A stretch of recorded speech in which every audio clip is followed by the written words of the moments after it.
Our book today in the Thom Hartmann Book Club is Common Sense for the 21st Century by Roger Hallam. The subtitle, Only Nonviolent Rebellion Can Now Stop Climate Breakdown and Social Collapse. This is from the foreword. I was there for the past 20 years. Climate activism. It didn't work. We protested in our hundreds of millions. It didn't work. We raised billions to reach people and politicians. It didn't work. We signed countless online petitions. They didn't work. We looked to the United Nations to resolve the crisis. It didn't work. We trusted progressive politicians and their reforms. That didn't work. Al Gore had a big concert and a PR campaign. It didn't work. Countless NGOs, non-governmental organizations, did their best, and it didn't work. I worked with green NGO campaigns, champagne environmentalists, and lying politicians. I was wasting my time. I had a clue back in 2007 that there might be a fundamental flaw with the reformist approach. The problem with the political influence of the industrial billionaires like the Koch brothers and other fossil fuel bosses. It was another warm night in Los Angeles. I was invited to an exclusive event. A Tesla Roadster prototype was going to be shown to press and guests. We took turns riding around the block. I watched in amazement as the Tesla was at the end of the street in the blink of an eye, with barely a sound. I felt like a caveman seeing a television. Incredible. While I was working on a campaign in 2007, I had an idea for how to save the world with a massive music event and a huge fundraising effort led by celebrities to fund the biggest PR campaign to save the environment. It would be a huge global event, just like Live Aid. I sought out a prominent journalist at the Tesla event to tell about my scheme and bask in the glory of his praise. The journalist was Vijay Vithswaram from The Economist, now a life member of this Council on Foreign Relations. After listening carefully to my concept, he smiled and laughed. I was stunned. Laughter? How could I be so wrong? Vijay wasn't being cruel or unkind. He thought I was naive. He said, the fossil fuel industry has enough money to outspend any public relations campaign you might try by 100 times. He carried on talking, but I had stopped listening. I had my answer. He was right. Crestfallen, I sheepishly nodded and walked away. Over the next 12 years, I watched as fossil fuel companies used their vast financial capital to buy political parties, trick NGOs into fruitless schemes like the U.S. Cap and Trade Initiative, sow doubt about climate science in the public discourse, and slow policy reform to a snail's pace. Their strategy worked. As climate skepticism continued to spread, climate change mitigation dropped down voters' priorities. With Trump and Putin in power, it was over. I quit climate campaigning. Then I heard about Extinction Rebellion closing 5 bridges in London. Then they closed central London in April 2019. This was something different. I met Roger Hallam and he explained his ideas for a radical plan to create real change. This included, first, tell the truth. Climate skepticism was pushed by the mainstream media, which spread doubt on climate science like a plague, leaving inaction in its wake. The scale of the crisis is being played down and we must get the truth out. Second, nonviolent civil disobedience. We need to get arrested, tens of thousands of us, more. No more protests, no more petitions. Instead, nonviolent civil disobedience, lots of it, and on a large scale. Close down cities until the politicians take action, or until the people do. Third, universalism. In other words, the ecological and climate crisis should not be owned by any political ideology, culture, age, or gender. As Roger Hallam says, we all have a stake in the future. We should all be allowed to engage in action. I was convinced. We need a new approach to save ourselves and the planet. We need to spark a worldwide rebellion. We need some common sense for the 21st century. That foreword was written by, quote, anonymous climate activist. So this now is the introduction to the book. It is time to grow up and see the world as it is. There are some things which are undeniably real. There are some things we cannot change, and one of those is the law of physics. Ice melts when the temperature increases. Crops die in a drought. trees burn in forest fires. Because these things are real, we can also be certain about what the future holds. We are now heading into a period of extreme ecological collapse. Whether or not this leads to the extinction of the human species largely depends on whether revolutionary changes happen.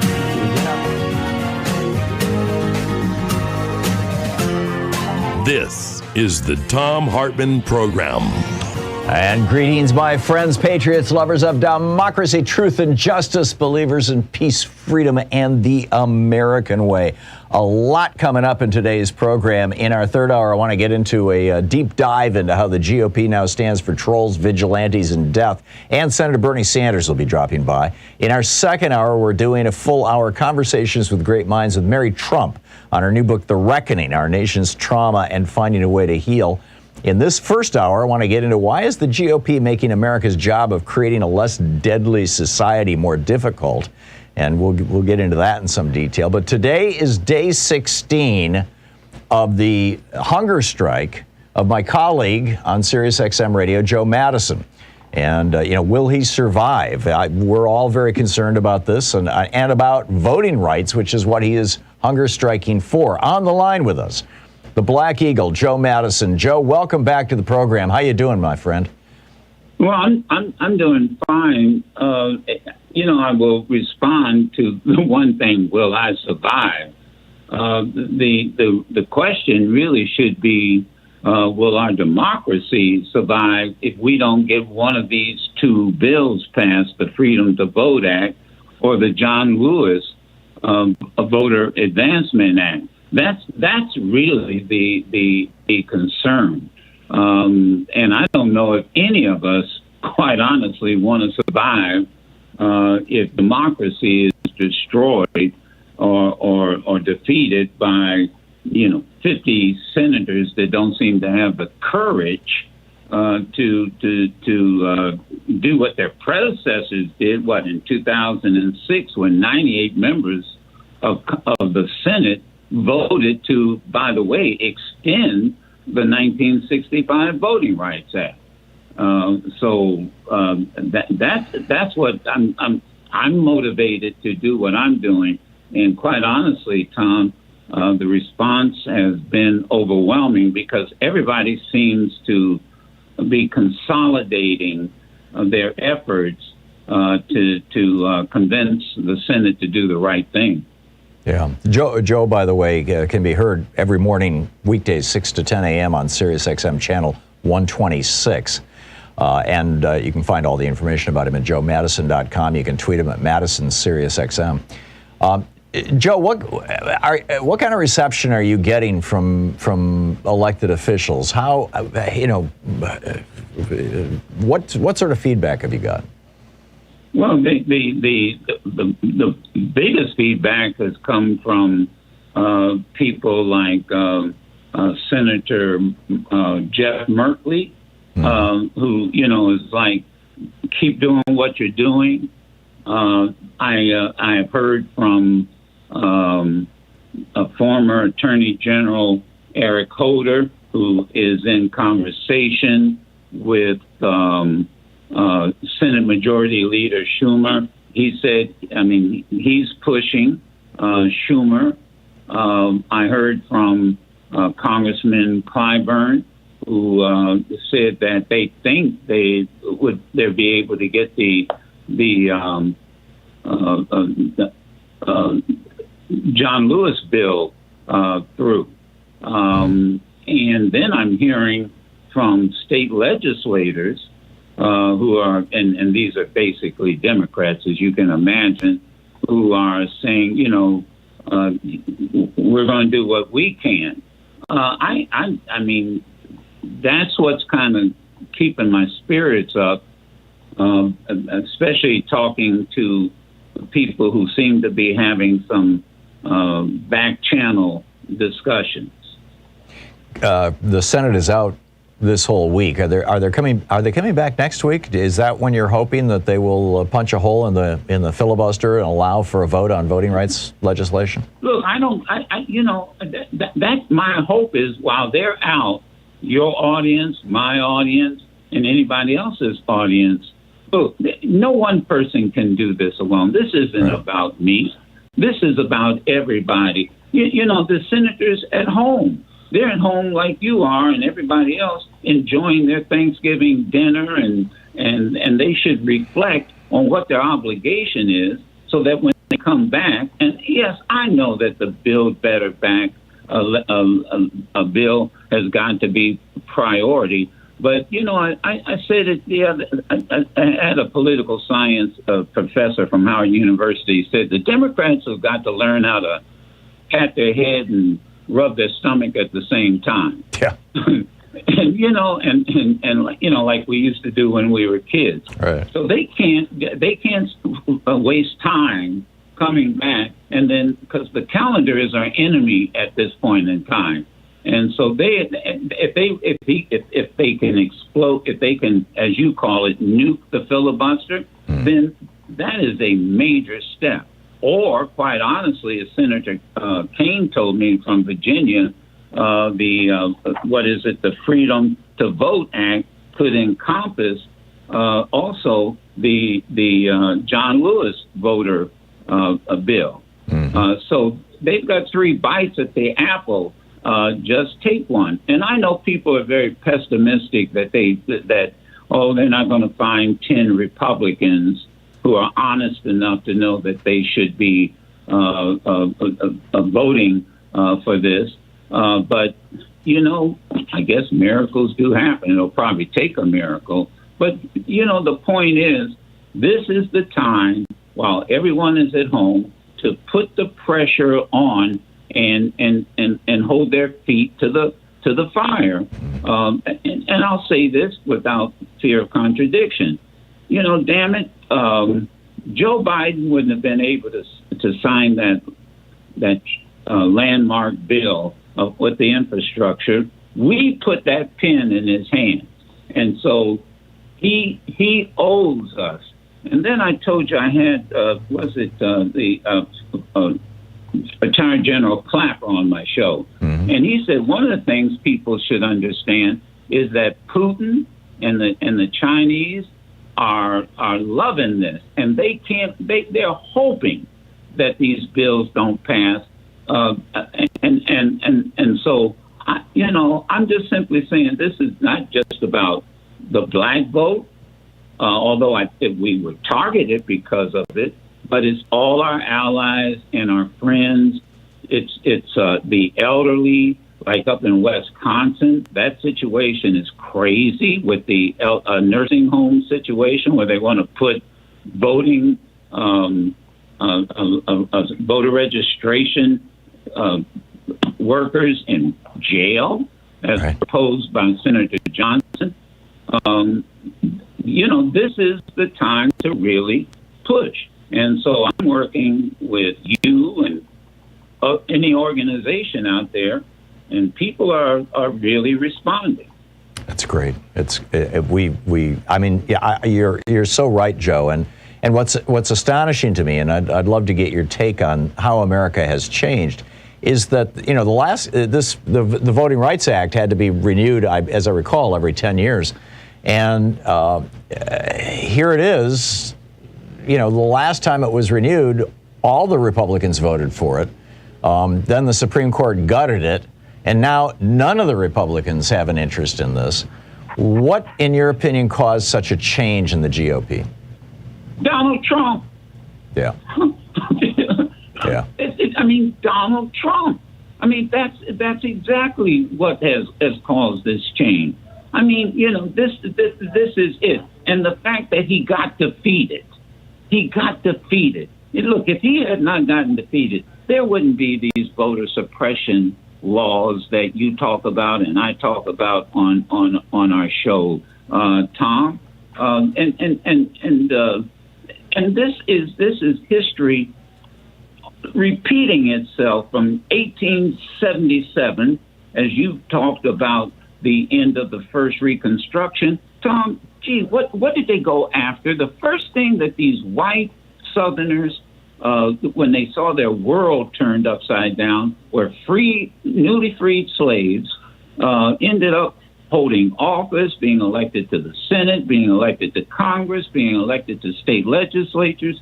They then cut that deal with Rutherford B. Hayes, and the first thing they went after was the vote. And what happened? They started assassinating people, lynching people, and so we are now, 2, 3, 4 generations later, and it's like, what's the first thing they want to go after? The vote. And so we have an obligation to protect democracy. So I decided I've got to do something personally.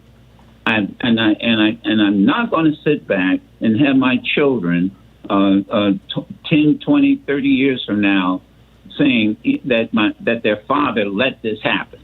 Yeah. And that's the attitude. So it's, some people can do a hunger strike. Some people are doing petitions. Some folks are wearing the senators' lines, and they're faxing and texting, but everybody can do something. And so I hope when they return from their Thanksgiving, while they're on their Thanksgiving recess, Tom, that they will focus on this situation and do the right thing and put this on the front burner. Yeah, and get this done. It is critical stuff. Joe Madison on day 16 of his hunger strike. JoeMadison.com. He's you can hear him on Sirius XM every weekday, 6 to 10 a.m. Eastern Time on Sirius Channel 126. Madison Sirius XM on Twitter. Joe, thanks so much for dropping by, and good luck. Please take good care of yourself. This is the Thom Hartmann Program. Thank you again, Joe. Thank you. Yep. We'll be back at 17 minutes past the hour.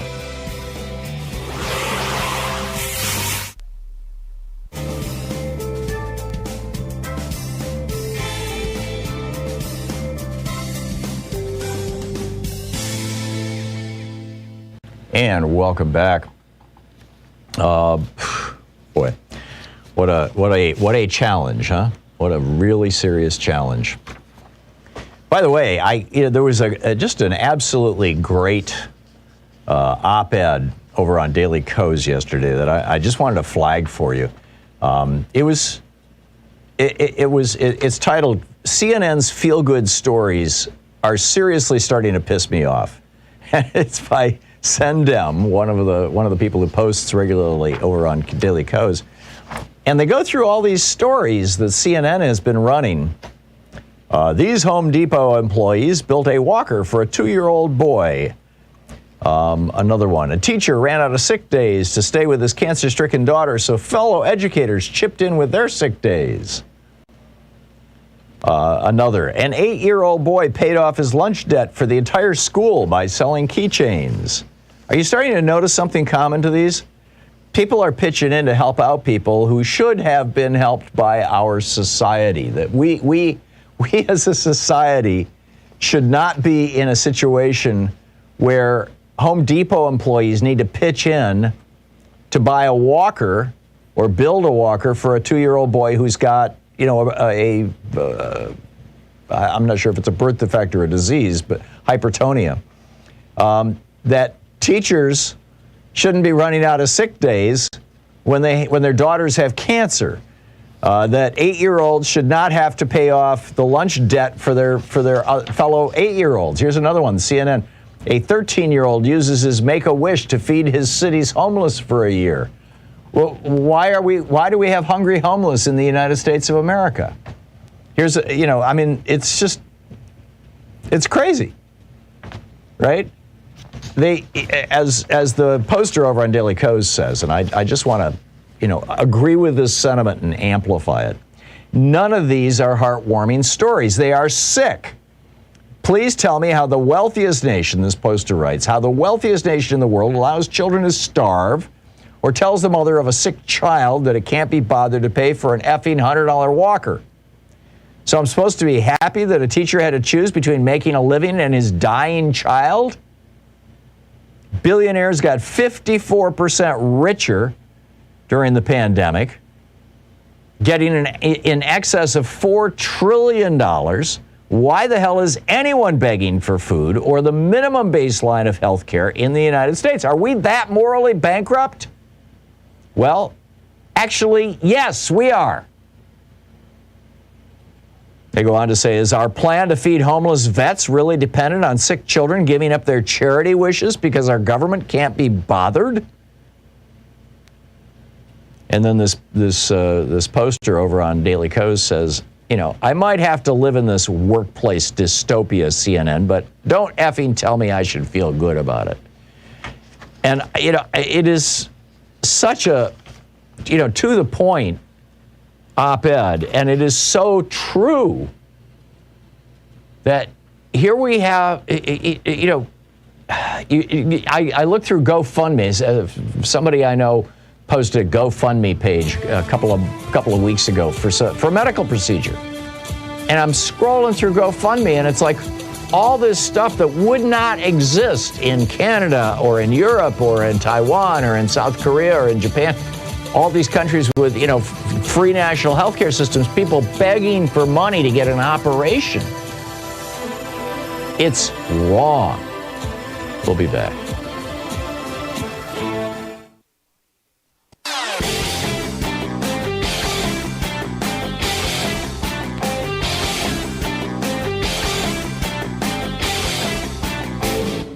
Missed my opening rant today? It's usually published over at HartmannReport.com, where you can read it and share it with your friends for free. Check it out, HartmannReport.com.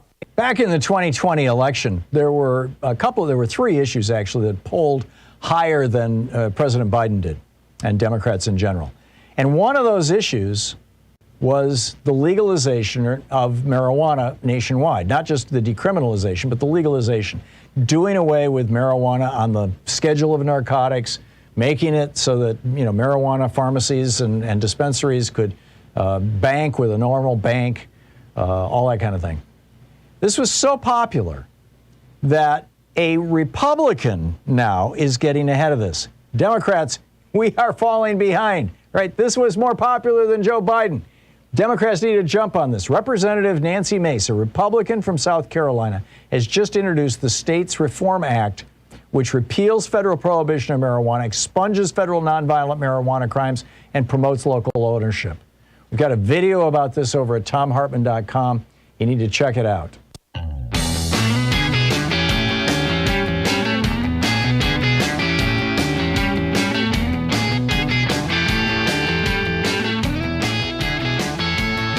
And welcome back. Thom Hartmann here with you.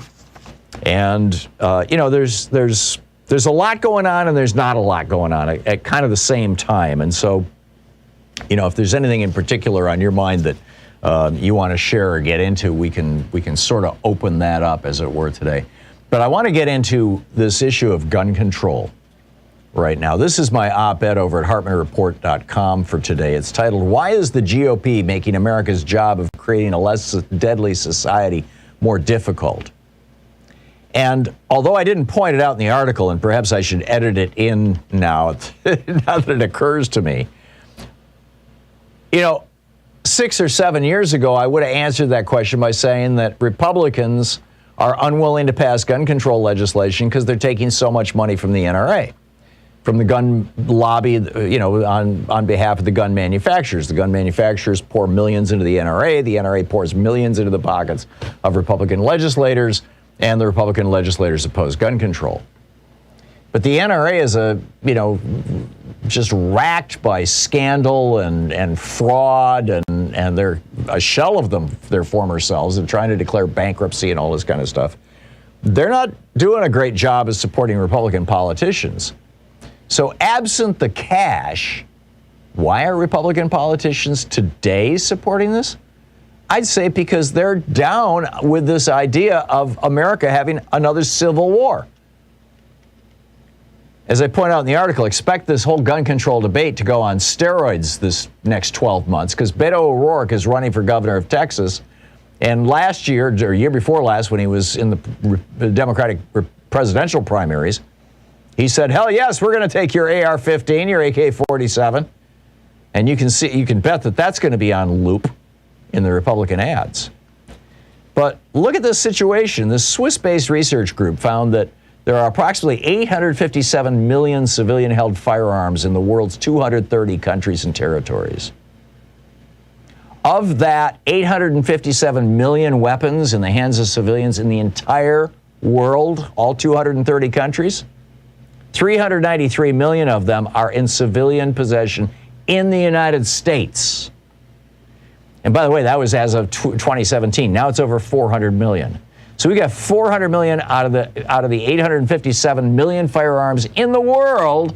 400 million of them are here. We are 5% of the world's population, and we're over 40% of the world's guns in civilian hands. There's something, fundamentally wrong with that, right? In America, for every 100 people, there are 120 guns. The next highest developed country on the list is Canada. They have 34 guns for every 100 people. And then it goes all down from there, all the way down to South Korea, Taiwan, and Japan that have fewer than one gun per every 100 people. And not only do we lead the world in gun ownership, but this is from the American Journal of Medicine. U.S. homicide rates are 7 times higher than other high-income countries, driven by a gun homicide rate that's 25 times higher. For 15 to 24-year-olds, the gun homicide rate in the United States is 49 times higher, 4,900% higher. Firearm-related suicide rates are 8 times higher in the United States. Unintentional firearm deaths, 6.2 times higher in the United States. Overall firearm death rate in the United States from all causes, 10 times higher than the other 23 developed countries. 90% of all women killed by firearms. Hang on. You're listening to the Thom Hartmann Program. Call 202-808-9925. 90% of all women killed by firearms in these 23 countries are in the United States, as well as 91% of all children killed by firearms.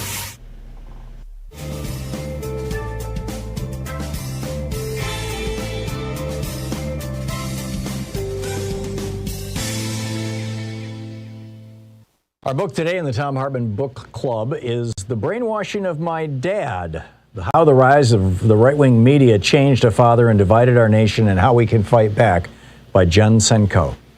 This is from Chapter 6, How Talk Radio Hijacked My Dad. In 1984, Reagan was reelected in a landslide victory against liberal Democrat Walter Mondale. That year was also when everything began to change for my dad and our family. In 1984, Dad retired from his job with the federal government at age 62. Both my parents missed being near the shore, so they moved back to New Jersey and settled in Toms River, a town where there was a large retired population. Still energetic, my father got a part-time engineering job 3 or 4 days a week, necessitating a long solo commute by car. He didn't want to waste time on music while driving. He wanted to be stimulated mentally, and he discovered talk radio to keep himself company. At the time, Bob Grant was the dominant talk radio personality. Often called the conservative radio, Grant was an openly racist, sexist, far-right shock jock. On his WABC radio show, he referred to blacks and Hispanics as savages. He believed them to be inferior, and he once even called Martin Luther King Jr. a slimeball. With his combative and testy style, he was considered a pioneer of the talk radio format. Soon, Grant became my dad's commuting buddy.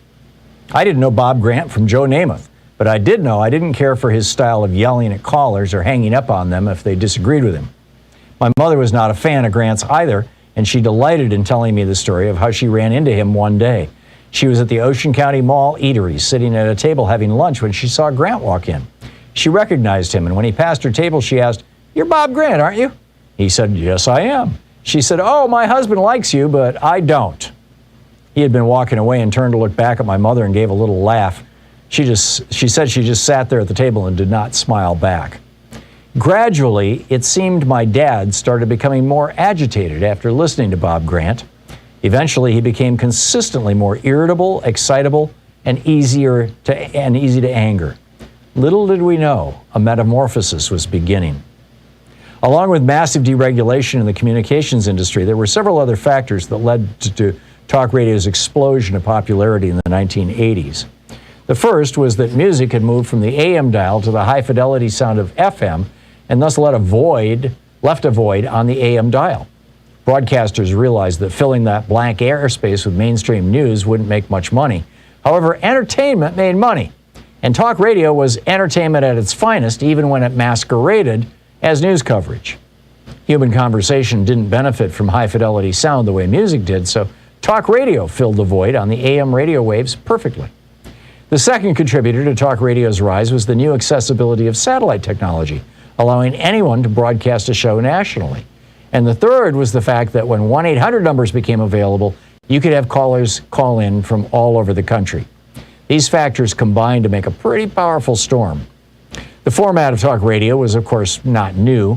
The format first debuted in the 1920s, continuing with Father Charles Coughlin's controversial and anti-Semitic radio broadcasts in the 1930s. Coughlin has often been referred to as the father of hate radio, and he paved the way for all that has come in his medium. Many of the most famous conservative talk radio personalities modeled themselves after the 1950s sensation Joe Pine. His show, It's Your Nickel, consisted of Pine debating his opinions with people calling in. Calls often culminated with him insulting the caller, to the delight of his audience. The format of talk radio evolved from there, but many of the most popular shows and hosts, including Bob Grant, Rush Limbaugh, Sean Hannity, and Glenn Beck, have stuck with the confrontational tone and high-emotion interactions that these early hosts introduced. There haven't been many successful liberal talk radio hosts. Ed Schultz, Randy Rhoads, and Alan Colmes tried to make inroads, but simply failed to draw a large audience, in quotes. You may wonder why conservative talk radio programs have been so phenomenally popular while equivalent liberal shows have foundered. Aside from big money to support it, the secret seems to lie in the inflammatory approach favored by these so-called conservative hosts. Abram Brown of Forbes says of liberal talk radio shows, it's not the same thing as a Limbaugh or a Hannity. It's more general, not really railing against the system. No one's yelling, we need to get rid of the Republicans. They're the worst thing that happened in this country. But you'll hear conservative radio hosts say that about liberals on their programs. Brown makes another good point that speaks to that. Tell your audience that the mainstream media is corrupt and biased, that there's more than that there's all the more reason to turn to your conservative talk radio to get the truth. Anger is a hot commodity. Finding an enemy is even hotter. Or as Ailes might say, it's the emotions, stupid. He did not actually say that. A little known but very chilling example of how powerfully influential radio can be is the 1994 Rwandan genocide, where an estimated 800,000 citizens were brutally murdered by their fellow citizens, the Hutus. This happened after an intense radio campaign that started in 1993 dehumanized and demonized one group, the Tutsis. Militia groups were formed, and police and soldiers joined them in the killing. Samantha Power, who later served as the U.S. ambassador to the United Nations, said killers often carried a machete in one hand and a transistor radio in the other hand. Dad discovers Rush Limbaugh. About a year or so after working part-time in his long commute, my dad officially retired. The book, The Brainwashing of My Dad, by Jen Senko.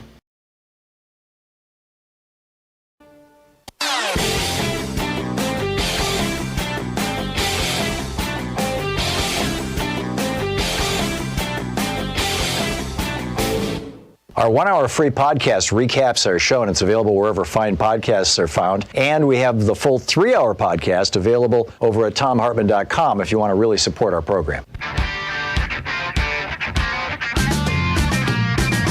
Welcome back. Thom Hartmann here with you. And boy, what a day, huh?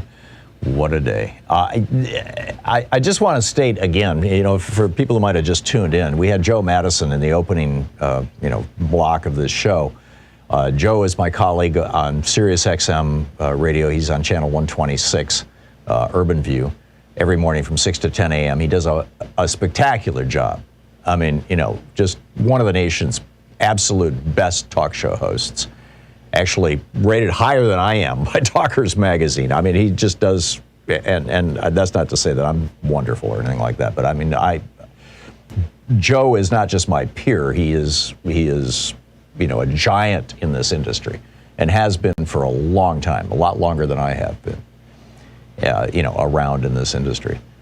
And he's not eating solid food, just basically, I'm assuming just basically juices until this thing changes. And that's a risky thing. He is putting his body at risk, and you can see it looking at him. He is putting his body at risk for voting rights. And if the rest of us can't, at the very least, make a damn phone call, I don't know what to say. It's, the number for Congress is 202-224-3121. If you want to call your elected member of the House or Senate. Actually, this should all be focused on the Senate because it's all about the filibuster. All three of these pieces of legislation. The John Lewis Voting Rights Advancement Bill, the Freedom to Vote Act, this is the one that Joe Manchin put together, and the most expansive of the three, the For the People Act, have all passed the House of Representatives. And they're all sitting on Chuck Schumer's desk, and they can't go any farther because the Republicans have declared a filibuster. And the Democrats have the ability to break that filibuster. They just have to convince all 50 of their members. And so far, what we're hearing is that Joe Manchin and Kyrsten Sinema are opposed to even drilling this little hole in the filibuster. And that's just wrong. It's just, there's no other way of saying it other than to say it's just wrong. Anyhow, to pick up your phone calls here, Kevin in San Pedro, California. Hey, Kevin, what's on your mind today? Hey, the whole thing with the vote or the gun thing is that it's a wedge issue. Yeah. Well, I make this point in my op-ed that Republicans are actually more motivated to get out to vote when they hear that there might be gun control coming than are Democrats. And that's not necessarily a good thing for Beto O'Rourke in Texas. It isn't, and look, a coworker left a gun magazine in the bathroom at work, and I opened it up, and out falls a little insert that says that at the time it was Hillary Clinton, and the Democrats are one election away from taking all your guns away. So get out and vote. Holy cow. So that's what divides this country, is that abortion and a few other things. And these are the same guys that when you talk about what's going on with voting rights, the suppression, they go, oh, you mean the voter integrity bill? Right. Yeah. How do you reach these people, Tom? Kevin, I don't know. I mean, I'm comforted, I suppose, by the fact that they are the minority of Americans. But that said, minorities of Americans tend to elect people in our country on a regular basis. And Well, they have help with the gerrymandering. Well, and they have help with 1,500 right-wing radio stations all across the country, and a couple of hundred Spanish-language now brand-new right-wing stations that are moving the Hispanic vote, particularly around the issue of abortion. Most Hispanics being Catholics.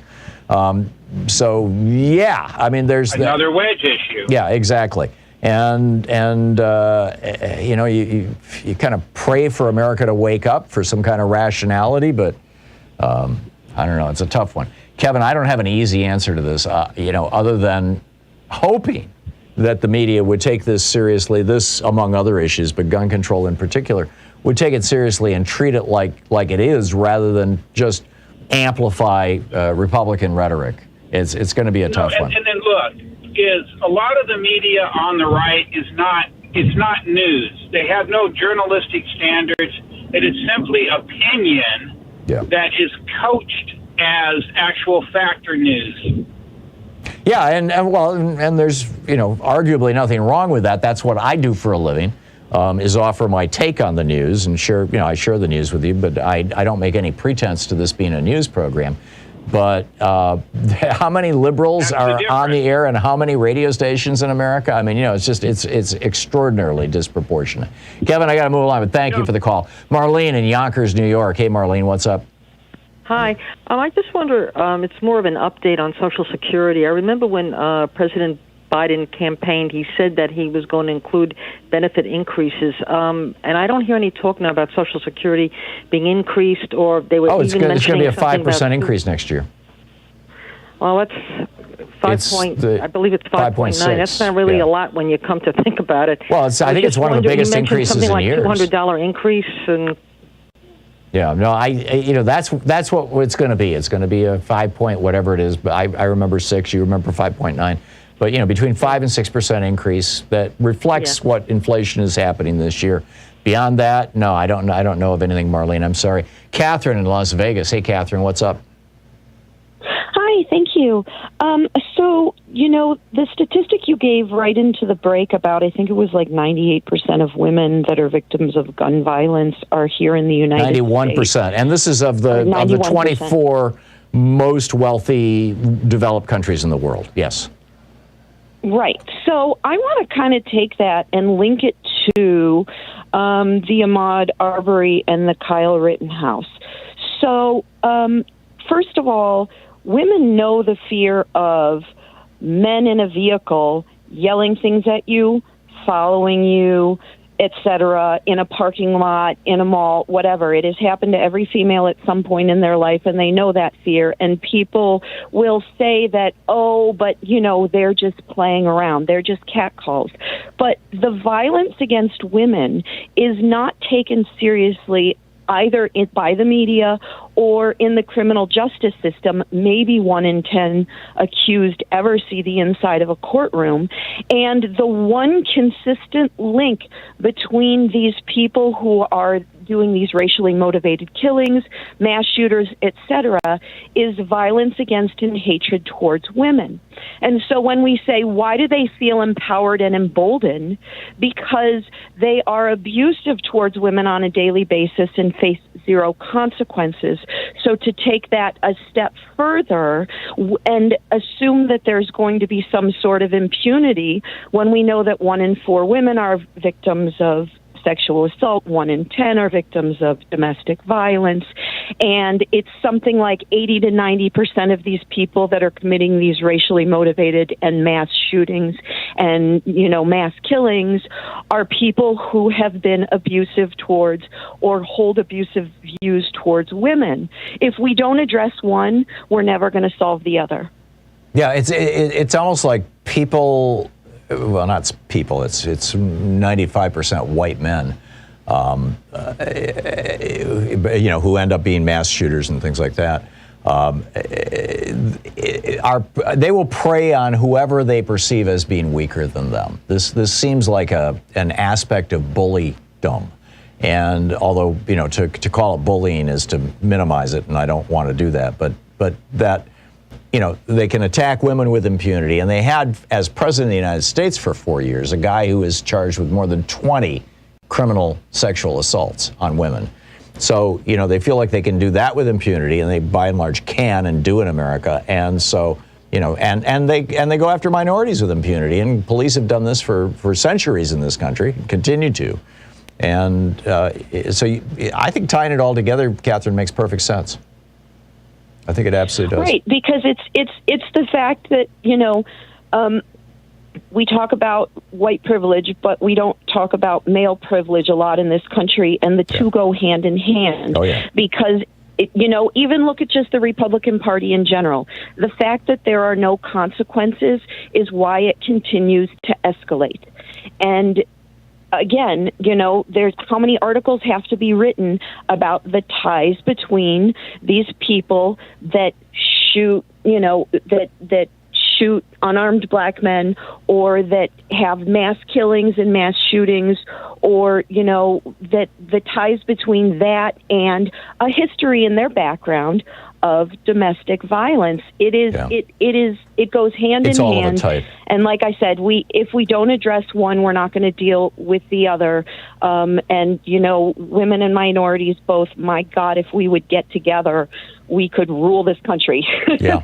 Well said, Catherine. Well said. And this is what's so tragic, frankly, about the Republican Party consistently taking more than 50% of the white female vote in the United States. I mean, it's just mind-boggling. Catherine, I got to move along, but thank you for the call, and thanks for making some really great points. Mike in Munster, Indiana. Hey, Mike, what's up?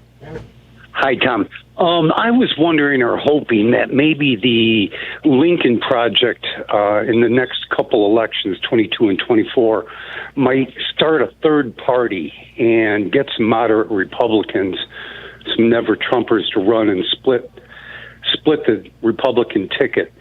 I'm thinking that's our only hope for, not getting these people in as Secretary of States of the swing states. Yeah. And I doubt they have the resources to do that, but who knows? I'm not an insider there. I don't know any insiders there. I haven't heard anything that would suggest that they're going to do that. Have you?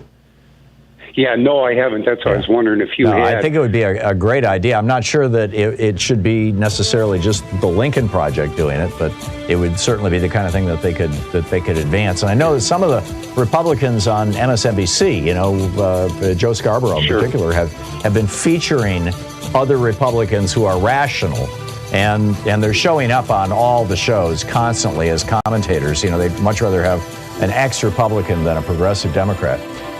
So, we'll see. We'll see, Mike.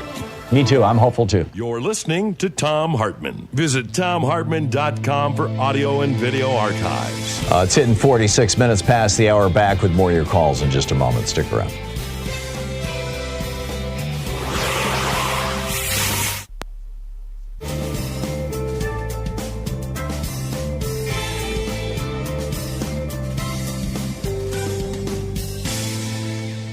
And welcome back. Susan in Decatur, Georgia. Hey, Susan, what's on your mind today? Thanks for watching us on YouTube.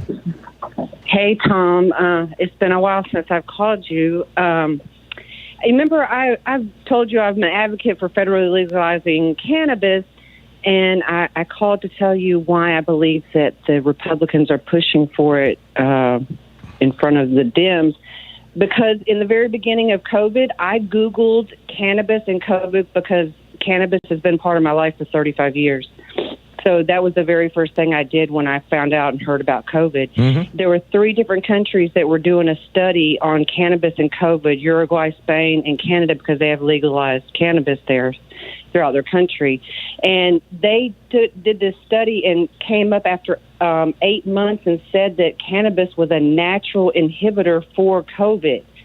They passed that information on to the U.S. government a few months later, and through the NIH, they just posted an update in March 2021 that it is through the U.S. government. That is why the Republicans are jumping Susan, be ahead very, of very this careful here. the NIH regularly publishes things that are not peer-reviewed, and there is all kinds of weird misinformation that is out there that is it looks like it has the seal of approval from the federal government, but in fact doesn't. I'm not saying just smoke cannabis and don't take the. I'm vaccinated and boosted. I'm 50 years old, but I just want people to know that. Talk to your friends. The ones that I know, I smoke flower. I was with my husband in the bed for 3 days, and he was running 103 fever with COVID, and we had no idea. Oh my God. And I didn't test positive. I tested negative twice. You think the pot protected you? Well, it would be wonderful if that was the case, Susan, but, like you said, you're fully vaccinated. Let's, encourage everybody to do that. And, there are other benefits to smoking pot. It's a much less destructive intoxicant than alcohol is the bottom line. Right. I also want to call you back later. I thought you knew my last name. So we are Mexican, and I wanted to fill you in on some right-wing stuff that's going through my family and my community. Okay. So go for next week I can call you back and fill you in on what I know. Well, I can give you 50 seconds right now if you want. Well, my family has already been indoctrinated, and there's a niece, a cousin, and an uncle who have been, one through YouTube, through the Proud Boys kind of channels on YouTube, one through Facebook, but they also, all 3 of them, have close ties to a lot of white people that are very racist. Mm-hmm. And they try to fit in to be Americanized, and they're not really, doing their best interest. They're doing it in a kind of like a backdoor racist kind of way, and they don't understand that. So it's like... There's also... I just got back from Mexico last Monday. There's also the people that are here in the United States that I know that are Hispanic, Mexican, they're into the Trump world. Mm-hmm. They are sending Trump merchandise back to Mexico. Amazing. Susan, thanks for the heads up. That's disconcerting, but, wow. Thank you. Thank you very much. We'll be right back. It's 10 minutes before the hour.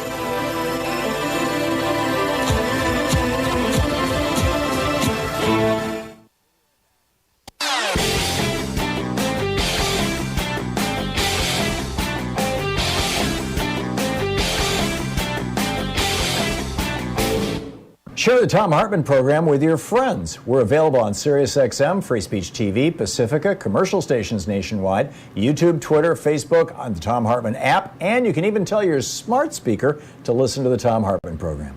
When I was a kid, back in the day, when I was 14, actually, I got a job, had to get a work permit, in fact, to get this job at Henry's Hamburgers in Lansing, Michigan, just down the street from McDonald's, flipping burgers for, as I recall, $2.15 an hour, whatever the minimum wage was.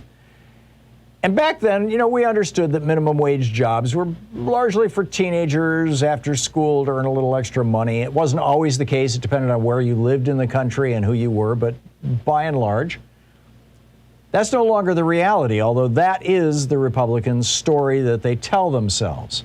The reality now is that the average age is 35 years old, that 90% of minimum wage workers are not teens, that 59% are women, 28% have children, more than half, 54% work full-time, and that essential and frontline workers are overrepresented among the minimum wage workers. Got a whole video about this over at thomhartmann.com that you can check out about the minimum wage.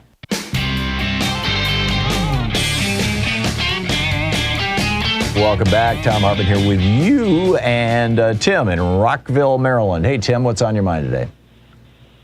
Thanks for taking the call. I really appreciate it. Sure. And I want to jump back to the Rittenhouse court and the judge in particular and his behavior and your take on what impact it had ultimately on the decision.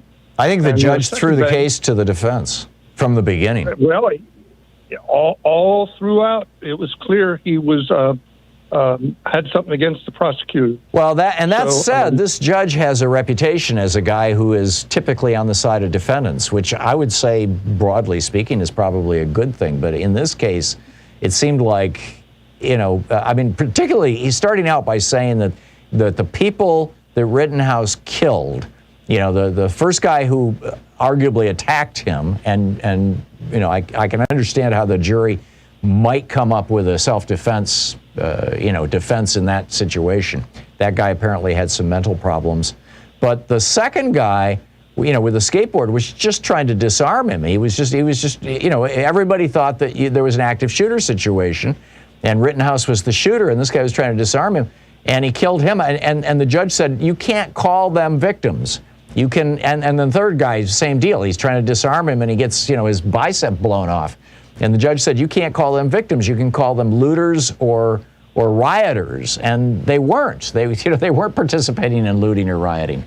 And, that was a dead giveaway right from the get-go, Tim, that this trial was not going to turn out well. He's elected. Do you think that had any impact on his behavior? And lastly, so I don't take up too much more time, if I was to go up in Wisconsin and walk in a store with a gun tomorrow, and with the idea of robbing it, say, and somebody tried to get the gun away from me and I shot them, would I be successful in claiming a defense based on the Rittenhouse decision? It seems like it. Thanks for taking I mean, it would depend on whether you had a judge that was as biased as Judge, Schroeder, as I recall, was in this case. But arguably, this could set, legally, it could set a very bad precedent. I think culturally, it's setting a terrible precedent, which is, open season for white vigilantes against people who are protesting violence against black people. That's the bottom line. Tim, thanks for the call. Mark in Atwood, Kansas. Hey, Mark, what's up? I was just calling to kind of play on this gun issue you were talking about earlier. I'm a very avid gun owner, and I feel like on both sides of the political spectrum, guns are portrayed negatively. And I live in a rural area where gun ownership is very, very prevalent, and I have not talked to one person who's not open to certain measures of gun control. It's just how, with Beto O'Rourke coming off with the, hell yes, we're going to take your guns. Here's the thing. Prior to the Trump presidency, most Republicans were in favor of rational gun control, things like background checks on all purchases, eliminating the gun show loophole. and limiting weapons of war like AR-15s and AK-47s. Most Republicans were on board with that. They're not anymore. It's down to like 22% popularity among Republicans, and I think it's because of Trump. And if Republicans go back to actually looking at legislation, one of the most restrictive administrations on guns that pushed for gun control was actually the Trump administration. Yeah. And so this whole parlaying party against guns, right, left. Wait a second. Did you say the Trump administration was pushing for gun control? Yes. How? You can no longer go into a non-class 3 firearm and purchase a bump stock.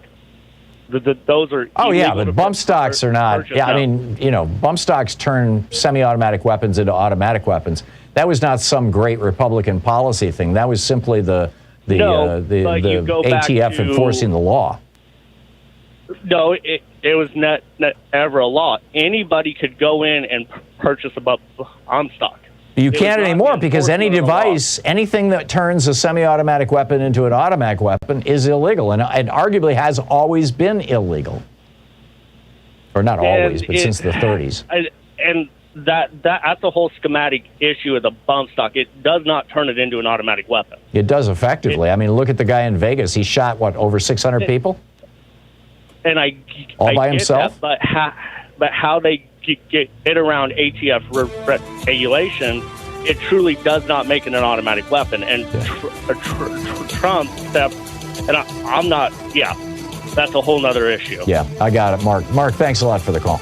We'll be back on the other side of this break with Mary Trump. We're going to do a deep dive into the psychology of America, the psychology of her uncle, where this country is heading. She has a new book out called The Reckoning, Our Nation's Trauma and Finding a Way to Heal. Stick around. You're listening to Thom Hartmann.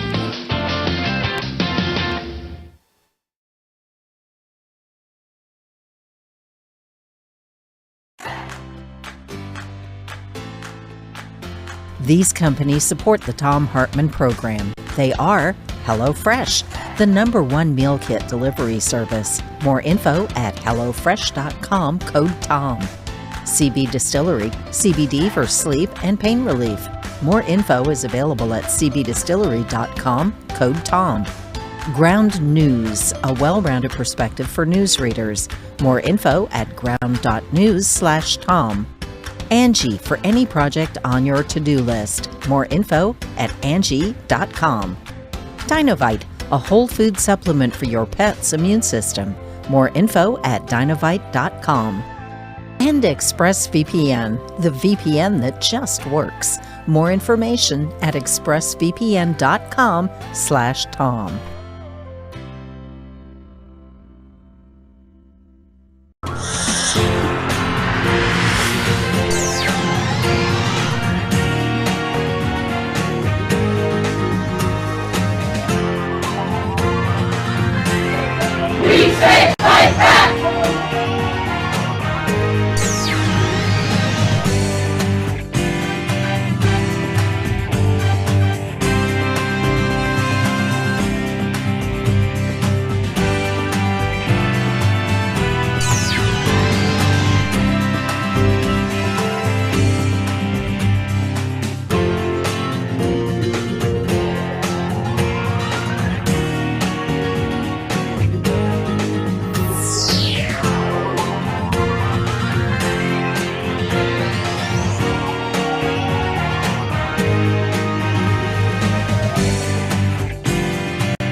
Today in the Thom Hartmann Book Club is by Alan J. Lichtman, and it's titled Repeal the Second Amendment, The Case for a Safer America. This from the introduction, titled The Book That Must Be Written. On April 28, 1996, 28-year-old Martin Bryant stopped at an inn near his home of Newtown in Tasmania, Australia, and shot to death its 2 owners. He then drove to the former penal colony and tourist attraction of Port Arthur, where he lunched at a cafe. After eating, Bryant pulled from his sports bag a semi-automatic rifle with a 30-round magazine that he had legally purchased through a newspaper ad. With no provocation, he began firing at patrons in the cafe and its gift shop. Before the police stopped his shooting spree, Bryant had murdered 35 and wounded 18 others. His motive remains unknown. There were people everywhere, bodies, said witness Lynn Beavis. I thought at the time, being a nurse, I've seen dead people, I've seen blood, I've seen things like this, but what I saw in there, nobody but perhaps a soldier would know what that was like. The leadership of a shocked nation responded to the Port Arthur massacre, not with thoughts and prayers, but with decisive action. The country's conservative-led government rebuffed their gun lobby and its American ally, the NRA, to adopt comprehensive national gun controls. In a 2015 broadside labeled Australia, There Will Be Blood, the NRA charged that those regulations, which Australia has significantly tightened as of 2002, have, quote, robbed Australians of their right to self-defense and empowered criminals.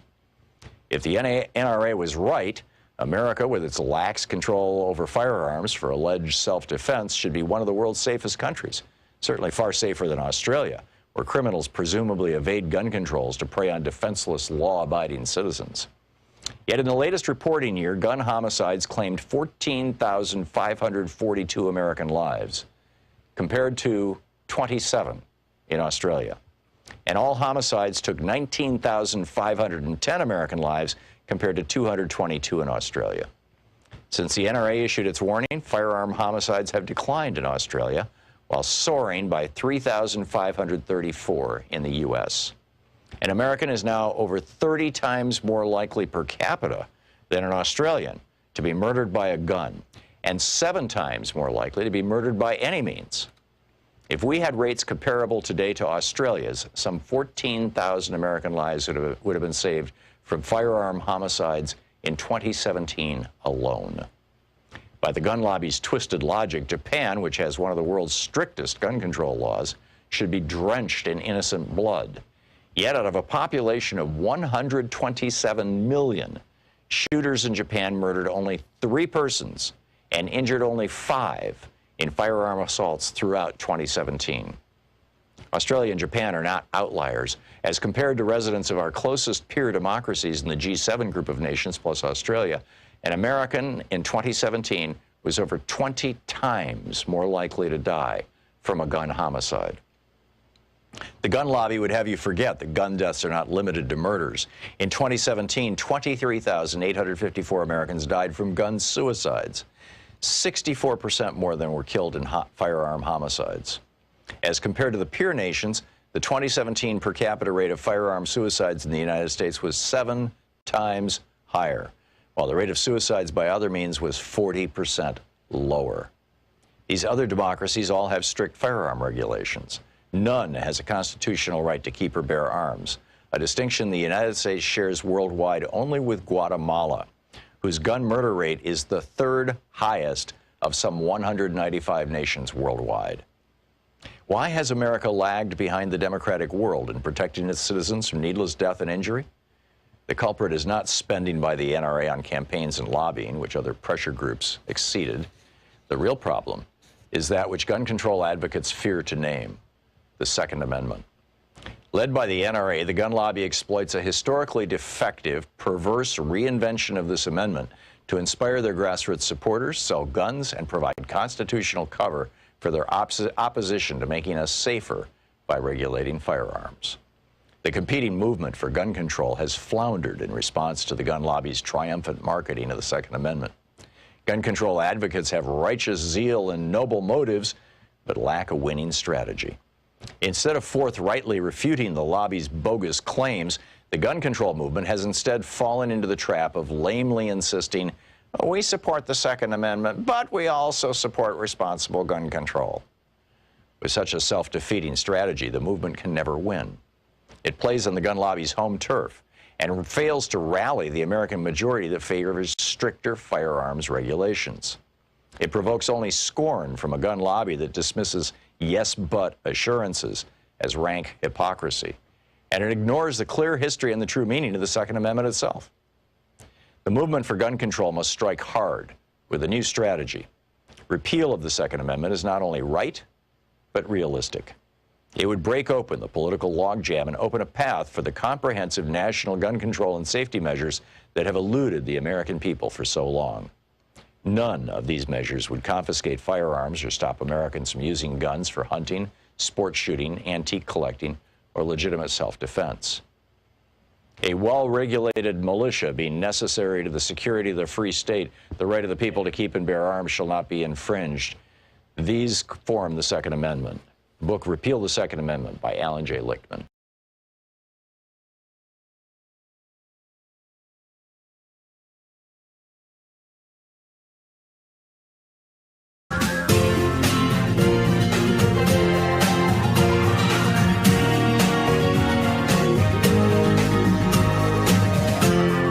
This is the Thom Hartmann Program.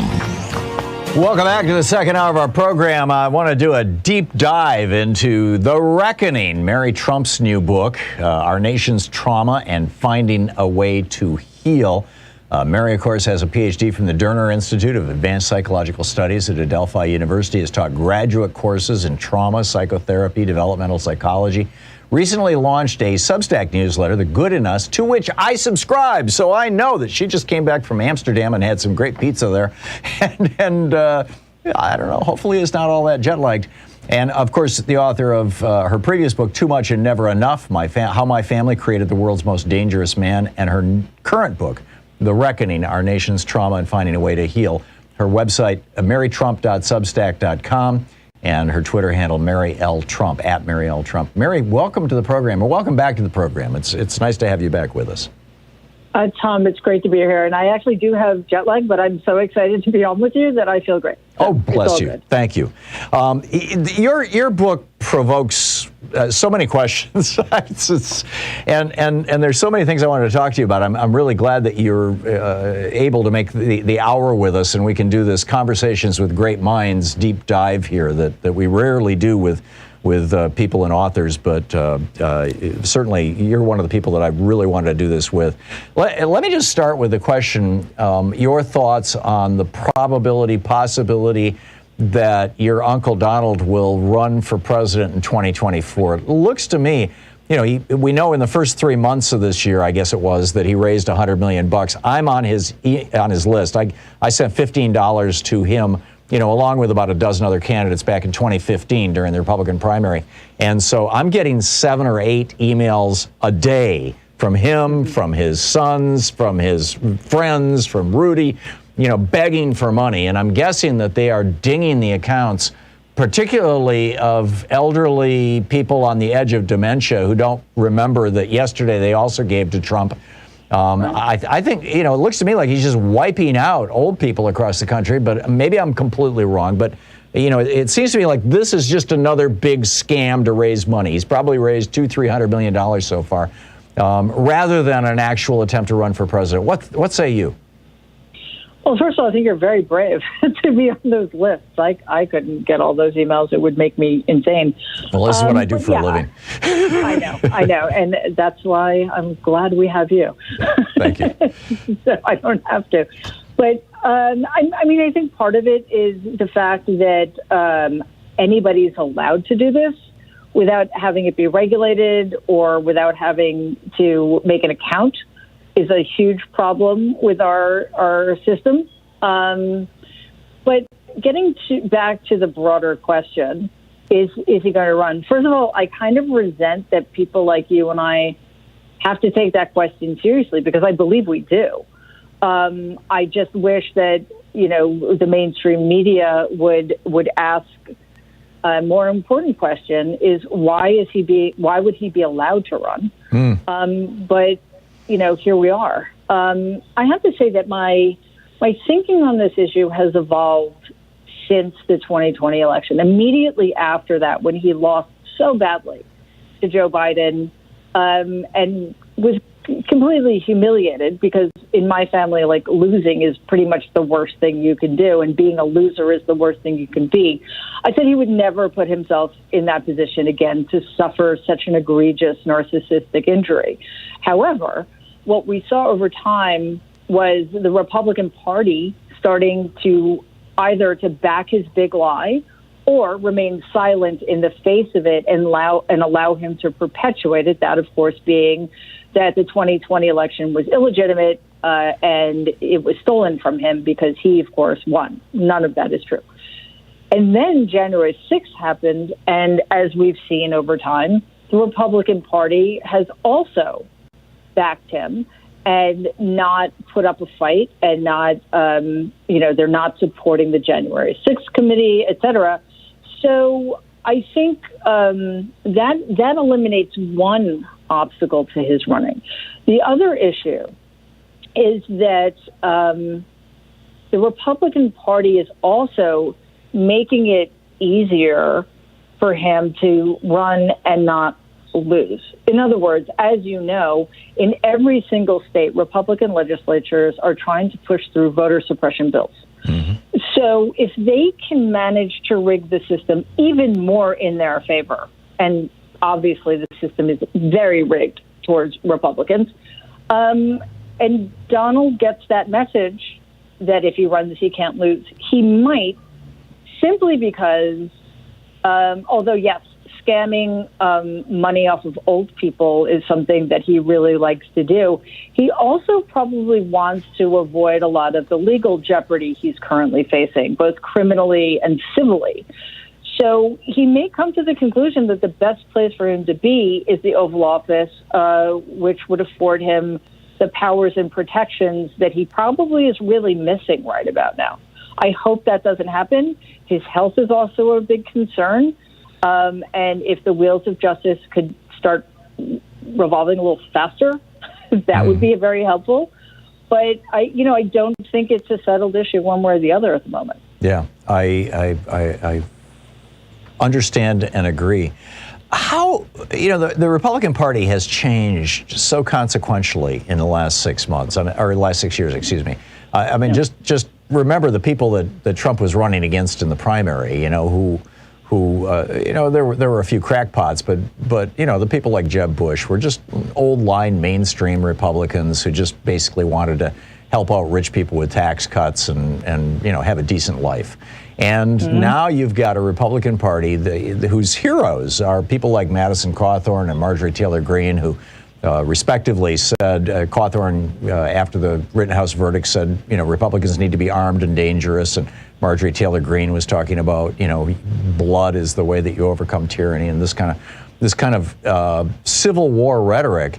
And it almost always in the context of race. I mean, it has gone from being the party that dog whistles about race, from Nixon's Southern strategy to Reagan's first public speech as a candidate for president, and down in Mississippi, in Philadelphia, Mississippi, where Schwermer, Goodman, and Cheney were murdered, and the Willie Horton ads of George W. Bush. I mean, we know that there's been this racial component, but your uncle just turned it into a front and center thing that people are just essentially proud of. They're no longer even embarrassed by. How deep do you think that goes in the GOP? I mean, are most of these people just opportunists who are saying, okay, this is a white supremacist, white nationhood moment in America, so I'm going to ride that wave? Or are these people who have always really believed that white people are the pinnacle of evolution, are destined to rule, that people of color should be in an inferior status, and women, by the way, as well, although we hear less about that, but that seems to be a subset of their agenda? What's going on in the Republican Party here? I think it's a combination of both, plus the fact that they see an opportunity that I don't believe would have necessarily presented itself before Donald. Although, let's be clear, I think Mitch McConnell has been doing his part to make sure that the Republican Party maintains power at no matter what cost, even before Donald came on the scene. But what he did do was show them that you can basically get away with anything as long as you keep pushing the envelope and refuse to take responsibility. So the demographic changes in this country have kind of created a sense of urgency that combined with the fact that they are opportunists who are either comfortable making use of racist tropes or who are themselves white supremacists. And I guess if you're comfortable being with racism, then you probably are a white supremacist. has pushed them to this point where they are absolutely willing to do anything to hold on to power, no matter how illegitimately they acquire it. And that's why this moment we face is so dangerous, because they are running out of time. They know that if there were a level playing field, if everybody who is entitled to vote in this country was allowed to vote in this country, Republicans, I don't believe, could ever win a national election again. They're trying to fix it so that Democrats can never win an election again, national election again, through this insane gerrymandering they're doing and the voter suppression bills that they're ramming through, because they only need 3 states to flip. Yeah, it is truly breathtaking. We're talking with Mary Trump about her new book, Mary L. Trump, PhD, her new book, The Reckoning, Our Nation's Trauma and Finding a Way to Heal. And we will get to that as well. Stick around. We'll be right back.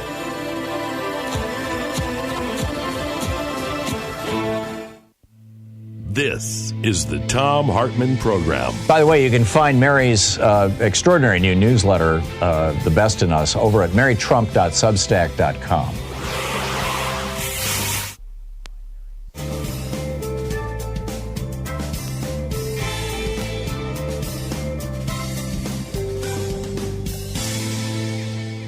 So Mary, the first part of that question was how has your uncle changed the Republican Party? And my understanding of your answer was basically he showed them how far you can push the envelope, and now they're jumping into that. So the second part of the question is, how long will that last? I mean, what's it going to take for the Republican Party to pull back from that, or to I mean, is it going to take a moral moment, or is it going to take electoral defeat, or are we destined to see a political party that, sort of like the National Socialists did in 1933 or in 1924 in Italy, the Mussolini's party, that's they're now on a path that they can't turn away from until they flip the country essentially fascist? Yeah, I don't think that they have any incentive to abandon Donald or to abandon the path they're currently on. I think we saw in the gubernatorial election in Virginia that Youngkin was trying to find a way to thread the needle of maintaining Donald's support without embracing it necessarily. So I think the Republicans are discovering that they can continue to embrace Trumpism, so-called, without Donald. But there appears to be quite a backlash in Virginia right now, where Youngkin is being trashed on right-wing message boards left and right. He hired a guy who was gay on his staff, and that's just like produced this total freakout among the Trump folks. Yeah, and that's definitely a lesson, sure. But he did win with with this strategy of kind of keeping Donald at arm's length, and it obviously doing something as egregious as hiring a gay person in today's Republican Party will get you backlash. But I think they're all going to learn what line they have to toe, and if you see the cravenness of people like Ted Cruz, who, by the way, if we had been unfortunate enough to have Ted Cruz as president in 2016, would have dealt with COVID like a sane person. They are all willing to go down this very dark road. So I think they will come to the point where they realize they don't need him anymore, and that it's just going to take off without him. Because, I mean, unless I'm wrong, he's not immortal. He won't be around forever. And at that point, all of the things that they helped him, that he helped them reveal about who they are, will have taken even stronger root. And let's be clear, Donald hasn't done anything new. He hasn't changed the Republican Party. He's just revealed who they've always been, I think, at least in my lifetime. Yeah, and you know, much like the Republicans bound themselves to St. Ronnie after he vanished from the public scene, you know, and you know, when he was diagnosed with Alzheimer's, they can, you know, he had shown them that you can destroy the unions, and Democrats can't stop you, and America will not condemn you. And they were like, "Whoa, really?" You know, and so it seems like they will continue down this road. If the past is prologue to the future. We're talking with Dr. Mary L. Trump, whose new book is The Reckoning: Our Nation's Trauma and Finding a Way to Heal. Her newsletter's over at marytrump.substack.com. We'll be back in 60 seconds. I have to read a commercial on the commercial side. You'll hear a promo on this side of the show. We'll be right back.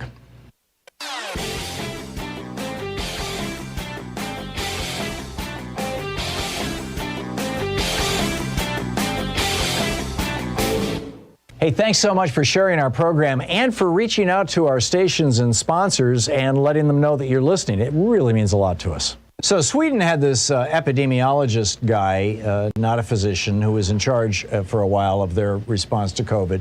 They put together a commission to look into, you know, what screwed up so badly. Why did so many Swedes die?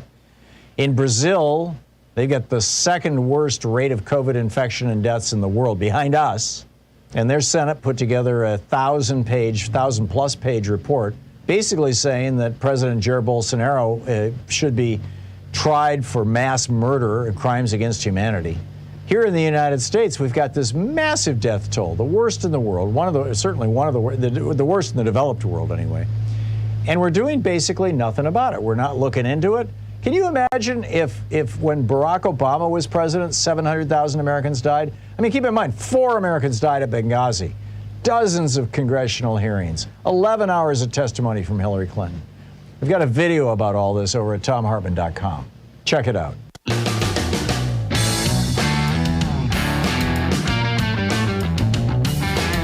And welcome back. We're talking with Mary L. Trump. Her new book is The Reckoning: Our Nation's Trauma and Finding a Way to Heal. And you can find her newsletter over at marytrump.substack.com. You can tweet her at Mary L. Trump.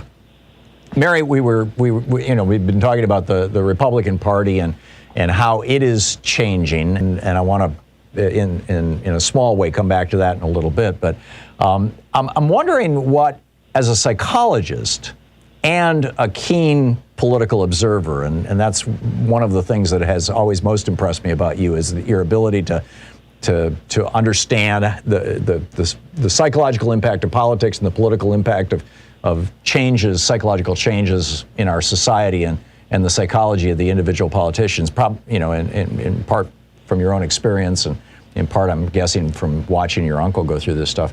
But the question is, what does your uncle Donald Trump have in common psychologically with autocrats that we've seen in the past? I know Hitler comparisons are considered kind of over the top, but there's Mussolini, there's Franco, there's Pinochet, or in the modern era, I mean, people like Modi in India, or Duterte in the Philippines, or Jair Bolsonaro in Brazil, all people who aspire to be, Mussolini-level autocrats.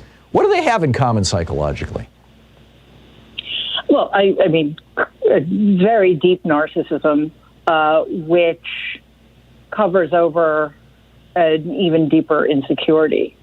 These are men who refer to strong men, but the fact that they need the attention, that they crave that level of power, to me suggests that they're incredibly weak. However, they're incredibly good. And I think Donald might be better at this than certainly better at this than anybody I've ever met. They're incredibly good at finding people who are weaker than they are, which is a trick and a half, because Donald's the weakest person I've ever met in my life. And they're very, very good at instilling fear in people and transforming that fear into anger, because fear is a terribly uncomfortable emotion. It doesn't feel good, but you need it in order to turn it into an anger and sometimes even a rage that can be used for your own purposes if you aspire to be an autocrat. So I think Donald definitely shares all of those traits with the men you mentioned. With this difference, I have never seen anybody who aspires to be an autocrat and be a peer with other autocrats who acts so insecure and inferior around other strongmen. You know, the way he is around Putin is almost inexplicable to me. Oh, he's like lapdog 101. Oh, yeah, exactly. And you don't see Putin, Bolsonaro, Duterte, et cetera, acting like that around anybody. So that part is kind of stunning. But unfortunately, he has a lot more in common with them than not. Why don't Republicans recognize that, you know, Trump is behaving like a sniveling underling to people like Putin? You know, it's very interesting to think about that. And I tried, especially when I was writing my first book, I tried very, very hard to be objective. I took a step back. I tried to figure out what I was missing. There are tens of millions of people who support Donald. There are tens of millions of people who admire him. What are they admiring that I am not seeing? And then I realized something crucially important. The things they admire, it's not that they found something that I missed. The things they admire in him are the things I revile. And that's the trick. Yeah, amazing. I want to get into authoritarianism and the slide toward fascism and what do we do about racism in this country with Mary Trump. Her new book, The Reckoning, Our Nation's Trauma and Finding a Way to Heal. Absolutely brilliant book, by the way. And check out her newsletter at marytrump.substack.com. It's really worth subscribing to. You're listening to the Thom Hartmann Program. Call 202-808-9925. In about 5 minutes, we'll be right back with Mary L. Trump, author of The Reckoning, Our Nation's Trauma and Finding a Way to Heal.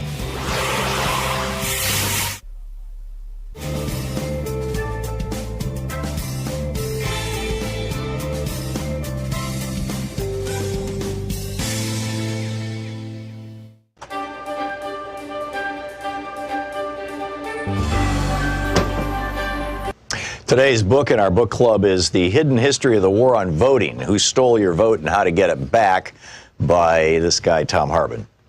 This is from chapter 1, or from the introduction, actually. In 2016, 6% of Americans who were eligible to vote nominated Donald Trump as the GOP's presidential candidate. It was 8% for Hillary Clinton on the Democratic side. Trump went on to be elected president by 26% of eligible voters. The modern American oligarchs have largely stayed in power using three simple elements: explicit and overt racism, massive disinformation campaigns, and voter suppression. No ideas, no push for better schools, hospitals, airports, roads, or bridges, or reform of our health, energy, or financial systems.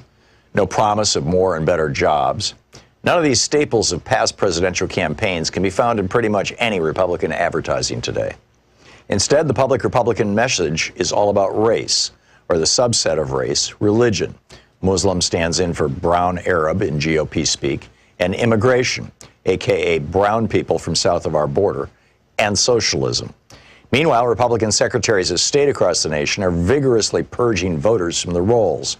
Over 17 million, more than 10% of America's active voters, in just the 2016-2018 period, according to NBC News. After the After the 5 Republican appointees on the U.S. Supreme Court gutted the Voting Rights Act in 2013, 14 GOP-controlled states moved within a year, some within days, to restrict access to the vote, particularly for communities of color, students, and retired people. In North Carolina, for example, 158 polling places were permanently closed in the 40 counties with the most African-American voters just before the 2016 election, leading to a 16% decline in African-American early voting in that state. An MIT study found that nationwide, Hispanic voters wait 150% longer in line than white voters, and black voters can expect to wait 200% longer in line to vote. In Indiana, then Governor Mike Pence's new rigorous voter ID law caused an 11.5% drop in African-American voting.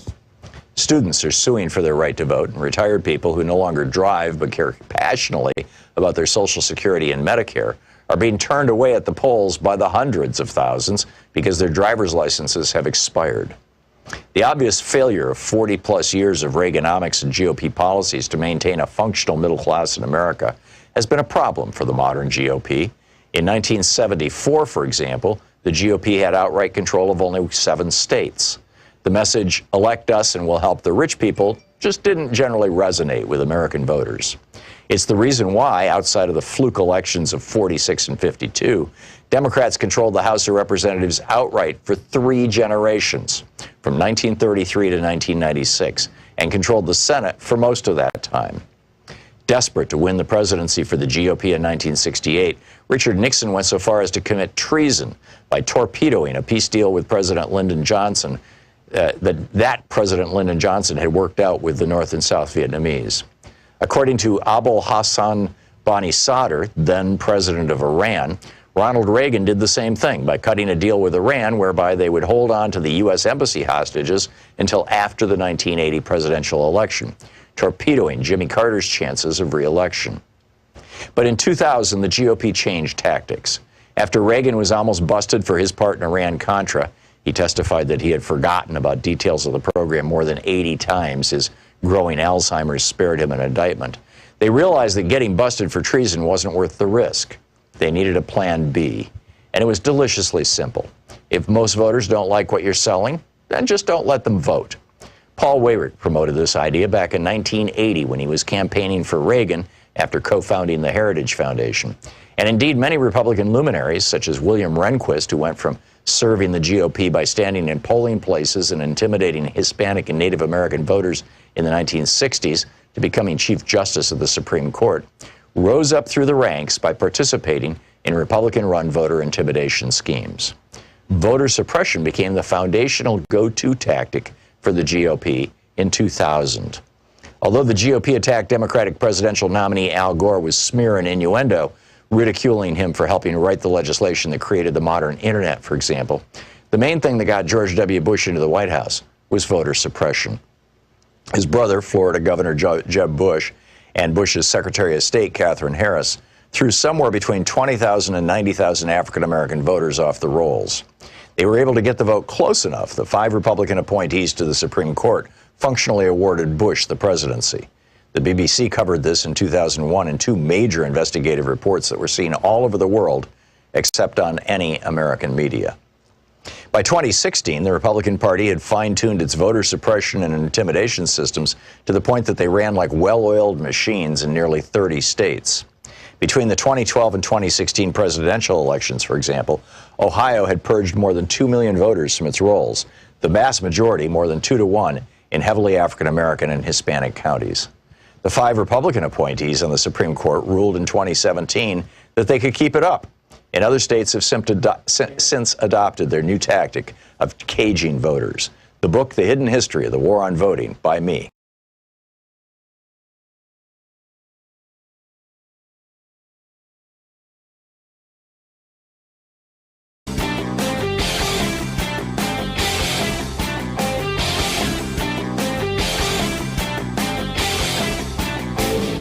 Change starts with you. You can be calling your Democratic or Republican representatives to let them know what you think by calling 202-224-3121. It's the Capitol switchboard. It'll get you right through to them.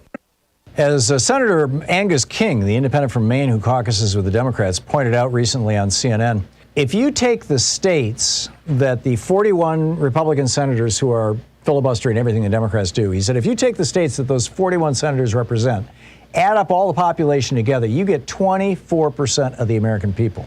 So the situation now is that 24% of the American people have an effective veto. Now, those 21 states, if you add their population together, they represent 7.2 million people out of 331 million people in the United States, which means that they are representing an even smaller percentage of the American populace. It's around 21%. And if you look at the votes that those 41 senators got, there were 31 million votes total cast in those elections. That's only 11.9%. It's over, the whole video of it is over at thomhartmann.com. Check it out.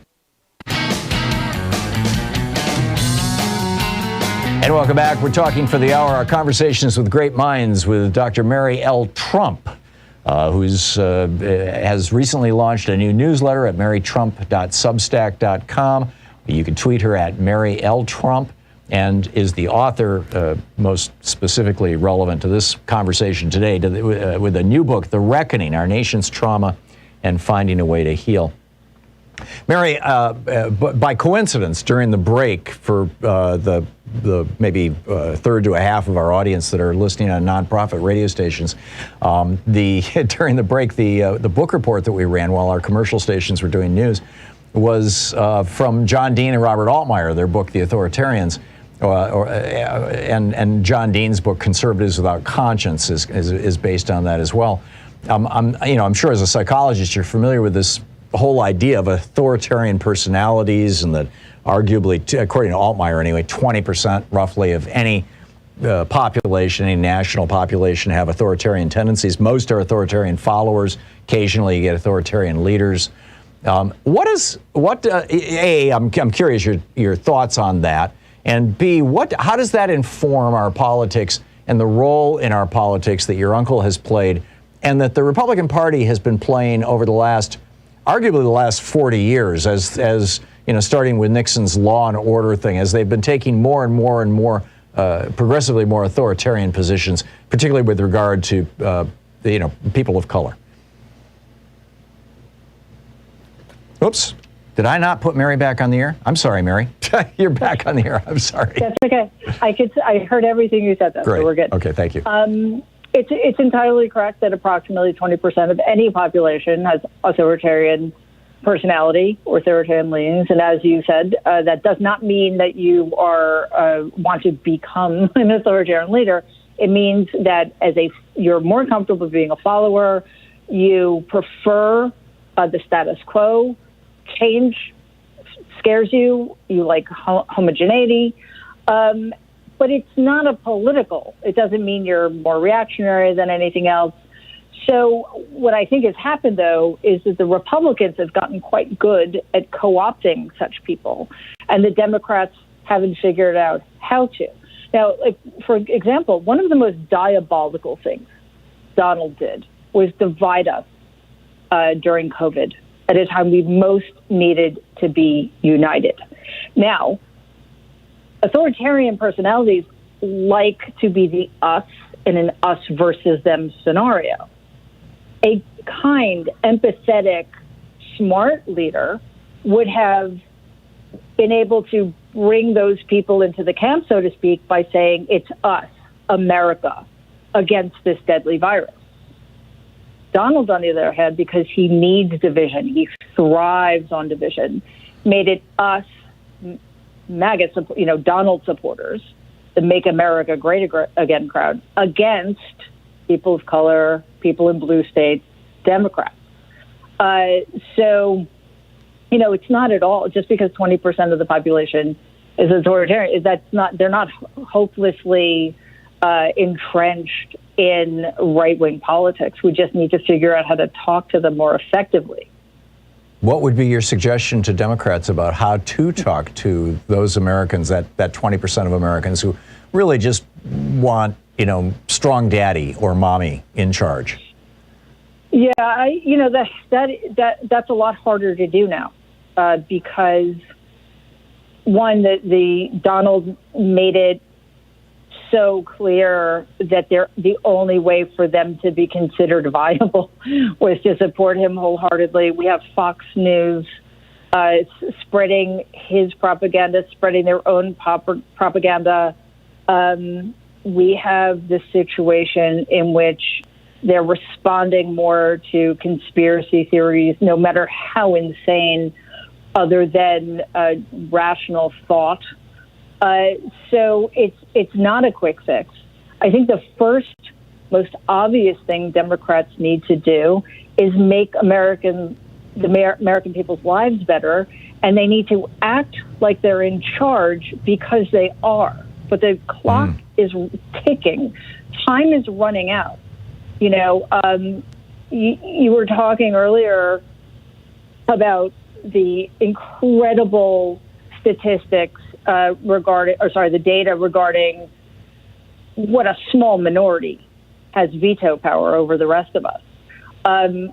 America is not a democracy. That's one of the reasons why. The Electoral College is another, and the filibuster is the one that you were referring to. I mean, the Democrats, if they want to make sure, one, that the American people's lives are better, and two, that America remains, or at least continues to have the potential to become a democracy, they need to do the most basic thing and get rid of the filibuster, and then we'll see what happens. But until such time as they do that, I'm deeply afraid that we will never get to the point where we can start to educate people in a way that is helpful to them. And I think it would be important for Democrats to realize that the authoritarians loved Franklin Roosevelt. I mean, he came out here. This is on the 360, Sean, if you can fire it up. This is FDR. I mean, responding to attacks from Republicans, right? Never before in all our history have these forces been so united against one candidate as they stand today. They are unanimous in their hate for me, and I welcome their hatred. And that speaks to those authoritarians, followers who are not fascists. They just want some strong character in Washington, D.C. to make the country better. And why can't Democrats learn that lesson now? I don't know. And it is so effective. And honestly, I think a lot of people would find it a refreshing alternative to the politics of white grievance and whining that goes on, that certainly Donald perfected. So I do not know, but they need to figure it out really quickly, because what we need now is strength, unity, and effective messaging. Yeah. Let's talk about race for a moment. You talk about this a lot in your book. The issue of race is threaded throughout your new book, The Reckoning, Our Nation's Trauma and Finding a Way to Heal.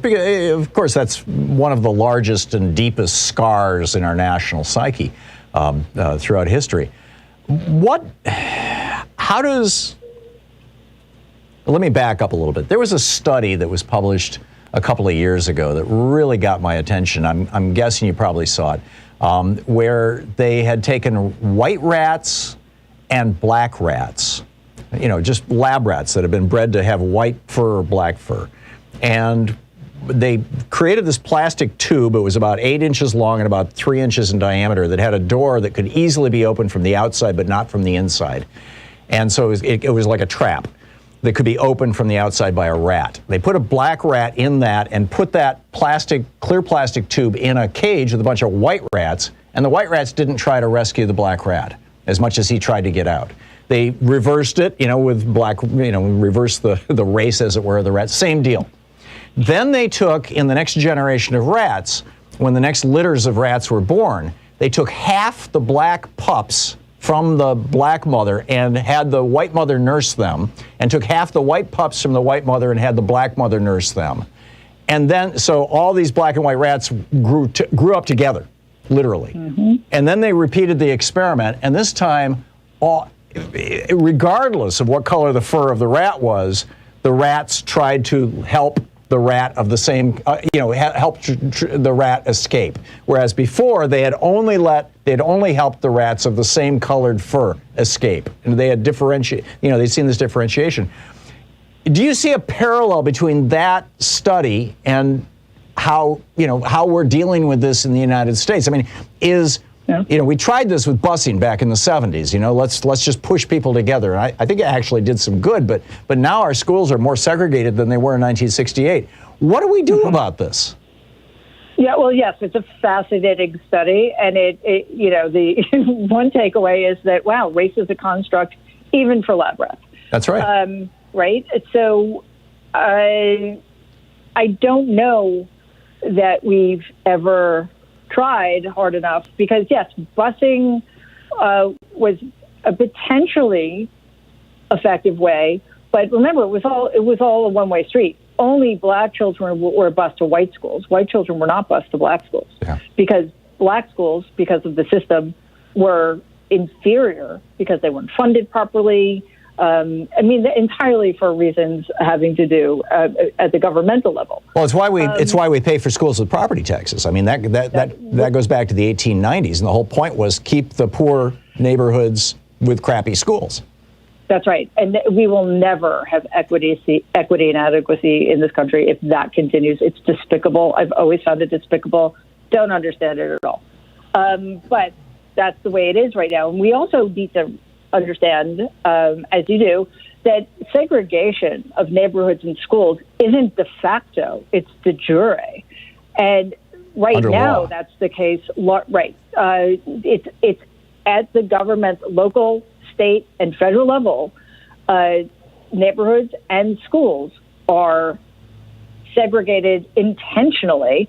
And now the reason they're more segregated than ever is largely because of Chief Justice John Roberts. Right. I personally think that one of the best ways to start to deal with this, and this is a decades, generations long project, is for us to start recognizing, at the very least, how we got here and how white supremacy and white privilege continue to be, I think, are this country's biggest problems. Yeah. We're seeing more and more minorities in the media, and I think that's a good step. It's like, bringing us together and waking people up to the essential humanity of people who don't look like them. Right. But, boy, we've got a long way to go. We're talking with Dr. Mary L. Trump. Her new book is The Reckoning, Our Nation's Trauma and Finding a Way to Heal. We will be back with more of our conversations with great minds with Mary Trump in just a moment. Stick around.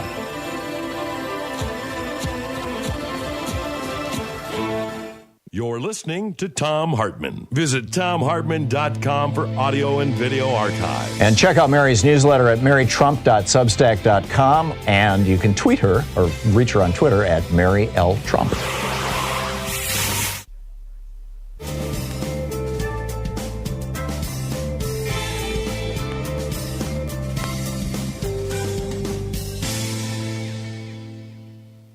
And welcome back, 47 minutes past the hour. So, Mary, I'm looking at, there's this newsletter called The Writing, RIGHTING, and their subtitle is Alerting Liberal Audiences to Today's Headlines from the Right. Like we read the right-wing stuff so you don't have to.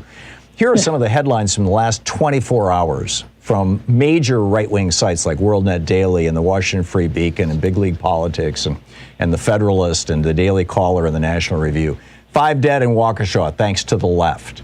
Now, it turns out the Waukesha driver was a black guy. So, number 2, the Waukesha slaughter and the plague of black racism. Meet the progressive DA behind the Waukesha bail catastrophe. The persecution of Kyle Rittenhouse. Tucker Carlson's fascinating interview with Rittenhouse. Censoring the Pilgrims. The nation's top scientists lied about COVID and got away with it. I mean, it's this continual drumbeat of either racism or embracing Trumpism that seems to me to be disconnected from reality, but they're living in a bubble that is whole to them. How do you penetrate that? I just want to add that it doesn't help that papers like the Washington Post and the New York Times continue to pile on to Democrats, and the fact that there's no corollary on the left to counter this kind of insanity. Well, I kind of feel about that the way I feel about people who voted for Donald the second time around. I don't want to waste my time on them. I know that's not a great answer, but there's nothing. I don't think there's anything we can do right now to change the minds of people who are susceptible to that. They've been so convinced over time that being white is not only the most important thing about them, but it's kind of the only thing they have, because they keep voting for people who, won't give them child care or health care or job security or unions, as you mentioned earlier. And, the best way to think about it is I think about the Pizzagate scandal. People were more willing to believe that Hillary Clinton was running a child pedophilia ring in a basement in a pizza place that didn't have a basement than they were to believe that that was nonsense. So, again, I think at this point it's simply policy. We have to make people's lives better and convince them, or remind them, I should say, that not only is government a force for good, or can be in the right hands for good, but that the government is us. It's not some alien entity that's out to get us. It's us. And they've been convinced that that's not the case. Keep your government's hands off of my Social Security. Right. Think about the ignorance that's necessary. The longer term solution is, of course, education. We need to teach civics in a way that's meaningful from the time kids are in elementary school. We need to teach critical thinking, and as is becoming more and more important, we need to teach media literacy too. Yeah, they're doing that in Finland. Did you catch that story a couple of months ago? Oh, I didn't. That's awesome. Yeah, it's just remarkable. We're talking with Mary Trump. Her new book is The Reckoning, Our Nation's Trauma and Finding a Way to Heal. And we will be back with her in just 60 seconds. Got to read an ad on the other side, and I'll be right back with you. 51 minutes past the hour.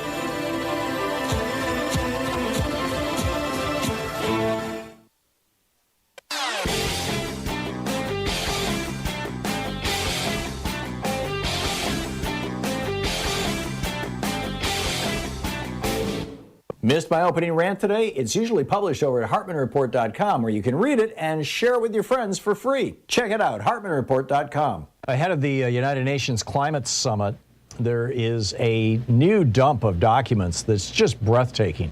Out of countries, actually, this time. This isn't just, sleazy companies. The Saudis, the OPEC countries, they're all saying, hey, instead of focusing on getting rid of fossil fuels, why don't we focus on how to get carbon out of the atmosphere and stuff like that? Let us keep selling our fossil fuels. And Brazil and Argentina, countries that produce a lot of meat rather than oil, they are all upset because the United Nations Climate Summit, this initial document that they're trying to put out, points out that about a quarter of the world's carbon dioxide emissions are coming from the production of meat, which is pretty breathtaking. And they're saying, oh, hey, let's not talk about meat here. We really don't want to talk about all that. I've got a detailed deep dive into it on a new video that you can find over at thomhartmann.com. Check it out.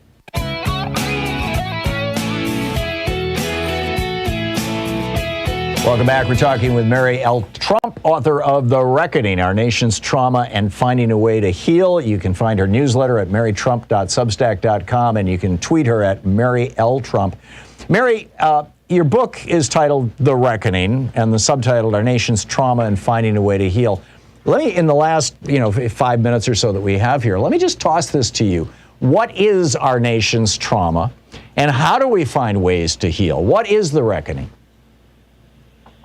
Our nation's trauma, the original traumas, were the genocide committed against the native population by white people, and the enslavement and genocide of the African population we kidnapped from their homelands.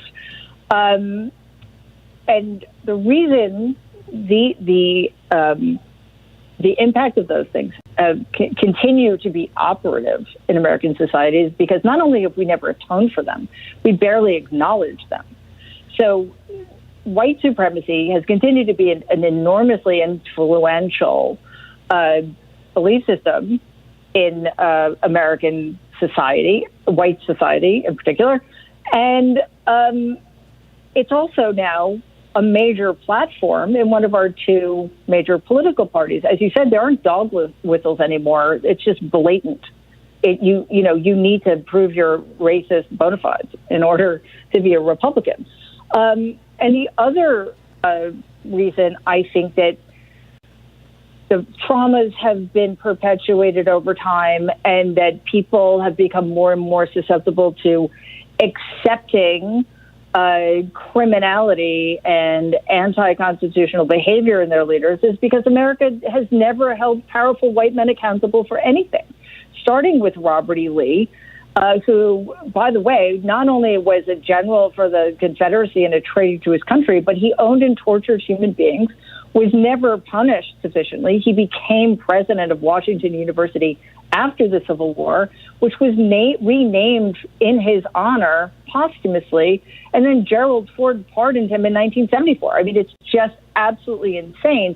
If Robert E. Lee can't be held accountable, do we really expect Donald Trump to be? And if he's not, then there is literally no limit to what people like him or in his party will try to get away with. So how do we heal? We heal by just as an individual who's been traumatized heals.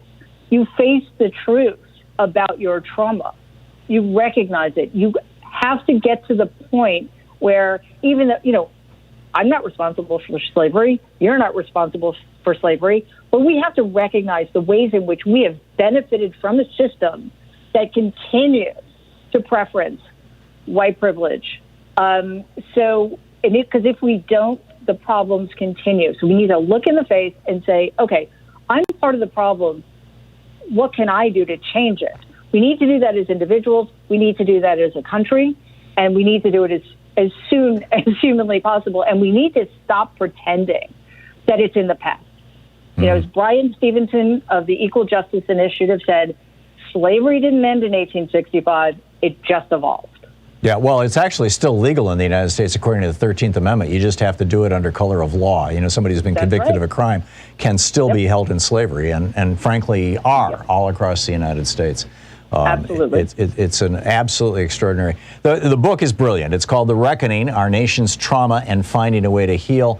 The author is Mary Trump, and New York Times bestselling author. Check out her newsletter at marytrump.substack.com and free subscriptions there too. And also you can tweet her at Mary L. Trump. Mary, thanks so much for dropping by. It's great talking with you again. Tom, thank you so much. This was such a pleasure. My pleasure too. We will be back with more of the news of the day and your calls, and we got to have a special guest from the Project Censored group right after this. You're listening to Thom Hartmann.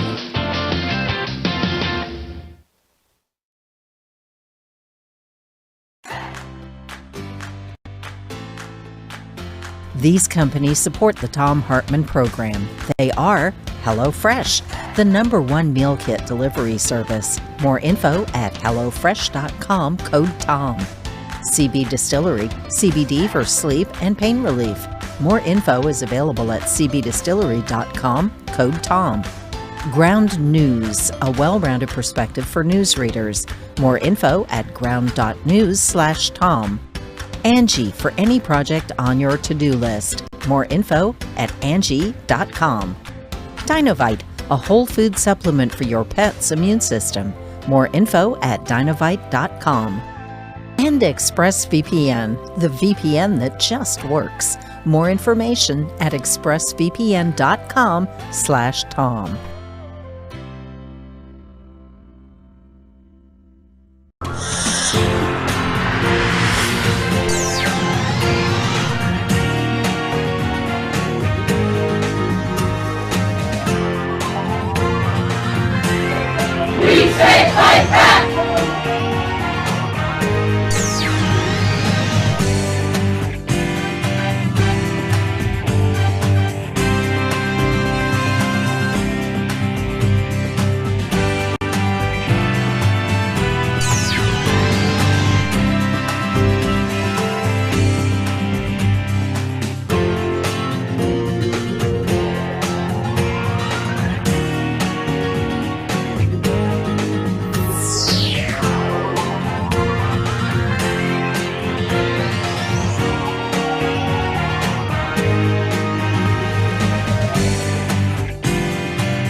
For the Thom Hartmann Book Club today, it's Waking the Witch, Reflections on Women, Magic, and Power by Pam Grossman. This is from the introduction. Witches have always walked among us, populating societies and storyscapes across the globe for thousands of years. From Circe to Hermione, from Morgan Le Fay to Marie Laveau, the witch has long existed in the tales we tell about ladies with strange powers who can harm or heal. And although people of all genders have been considered witches, it's a word that is now usually associated with women. Throughout most of history, she has someone to fear, an uncanny other who threatens our safety or manipulates reality for her own mercurial purposes. She's a pariah, a persona non grata, a boogie woman to defeat and discard. Although she's often been deemed a destructive entity, in actuality, a witchy woman has historically been far more susceptible to attack than an inflictor of violence herself. As with other terrifying outsiders, she occupies a paradoxical role in cultural consciousness as both vicious aggressor and vulnerable prey. Over the past 150 years or so, however, the witch has done another magic trick by turning from a fright into a figure of inspiration. She is now as likely to be the heroine of your favorite TV show as she is its villain. She might show up in the form of your Wiccan co-worker or the beloved musician who gives off a sorceress vibe in videos or on stage. There's also a chance that she is you, and that witch is an identity you've taken upon yourself for any number of reasons, heartfelt or flippant, public or private. Today, more women than ever are choosing the way of the witch, whether literally or symbolically. They're floating down catwalks and sidewalks in gauzy black clothing and adorning themselves with Pinterest-worthy pentagrams and crystals. They're filling up movie theaters to watch witchy films and gathering in back rooms and backyards to do rituals, consult tarot cards, and set life-altering intentions. They're marching in the streets with Hex the Patriarchy placards and casting spells each month to try to constrain the commander-in-chief. Year after year, articles keep proclaiming it's the season of the witch, as journalists try to wrap their heads around the mushrooming witch trend. And all of this begs the question, why? Why do witches matter? Why are they seemingly everywhere right now? What exactly are they? And why the hell won't they go away? I get asked such things over and over, and you would think that after a lifetime of studying and writing about witches, as well as hosting a witch-themed podcast and being a practitioner of witchcraft myself, my answers would be succinct. In fact, I find that the more I work with the witch, the more complex she becomes. Hers is a slippery spirit. Try to pin her down and she'll only recede further into the dark, deep wood. I do know this for sure, though. Show me your witches, and I'll show you your feelings about women. The fact that the resurgence of feminism and the popularity of the witch are ascending at the same time is no coincidence. The two are reflections of each other. That said, this current witch wave is nothing new. I was a teen in the 1990s, the decade that brought us such pop culture as Buffy the Vampire Slayer, Charmed, and The Craft. Not to mention riot girls and third-wave feminists who taught me that female power could come in a variety of colors and sexualities. I learned that women could lead a revolution while wearing lipstick and combat boots, and sometimes even a cloak. But my own witchly awakening came at an even earlier age. Morganville, New Jersey, where I was raised, was a solidly suburban town, but it retained enough natural land features back then to still feel a little bit scruffy in spots. We had a small patch of woods in our backyard that abutted a horse farm, and the two were separated by a wisp of running water that we could cross via a plank of wood.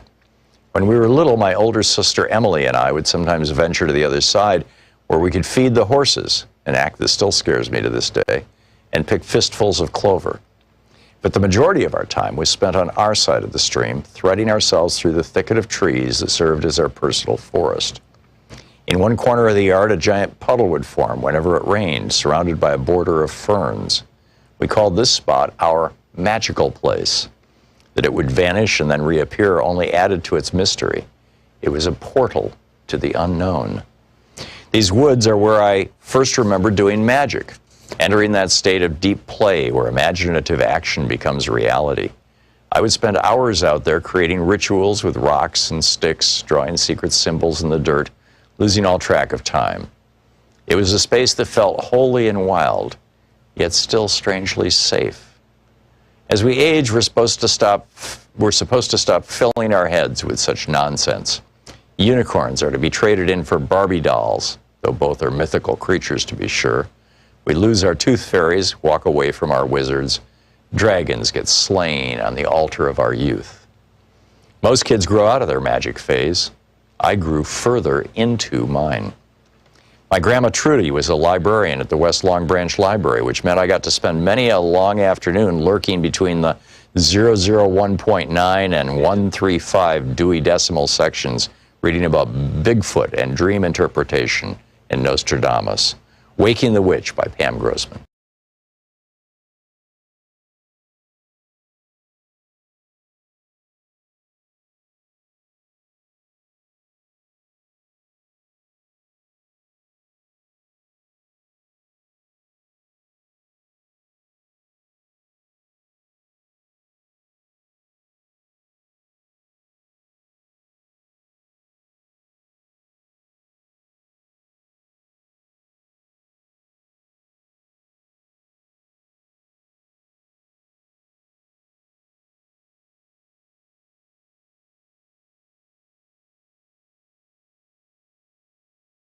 Sanders or at Bernie Sanders. Senator Sanders, welcome back. So where are we at on the Build Back Better bill? And also I want to get into the defense spending bill. Good. Well, a lot is happening. As you know, recently the House passed what the Senate passed several months ago, and that is the infrastructure bill. And Tom, as I'm sure you are more than aware, for decades now, you've had Republican presidents and Democratic presidents talking about our crumbling infrastructure and the need to rebuild our roads, bridges, water systems, wastewater plants, broadband more recently, and that bill does that. So this is $550 billion of new money to create a whole lot of good-paying jobs doing what should have been done decades ago. It's not just roads and bridges, it's water systems all over this country are in really deep trouble. You got millions of people, when they turn on the water faucet, can't drink the water that comes out of the tap. So this is a major step forward in terms of good jobs and bringing our country up to the 21st century. So it's good. Now, and then on top of that, obviously, the House just last week passed the Build Back Better plan. And this doesn't deal primarily with physical infrastructure, it deals with the needs of our people and with climate. And now it comes to the Senate. And you're hopeful that it's going to pass? Well, it is going to be a very significant debate because we are in a situation where our Republican colleagues, who just a few years ago wanted to repeal the Affordable Care Act and throw 30 million or so people off the health care they had, who were able to pass Trump's tax bill, which gave massive tax breaks to the wealthy and large corporations, ran up the deficit by some $2 trillion, the national debt by some $2 trillion. We do not have one Republican vote to address these crises facing working families, not one. So it comes down to the 50 members of the Democratic caucus, plus the vice president. And it is no great secret that we have some pretty conservative members who want to weaken the legislation, and we have some progressive members who want to strengthen the bill that came from the House. My own view is that what the House passed was very strong, it was important, but we can make it better. It did not go as far as it should in taking on the pharmaceutical industry and lowering the outrageously high costs of prescription drugs in this country. It did not go far enough in demanding that at a time of massive income and wealth inequality that we have the wealthy stop paying their fair share of taxes in corporate America as well.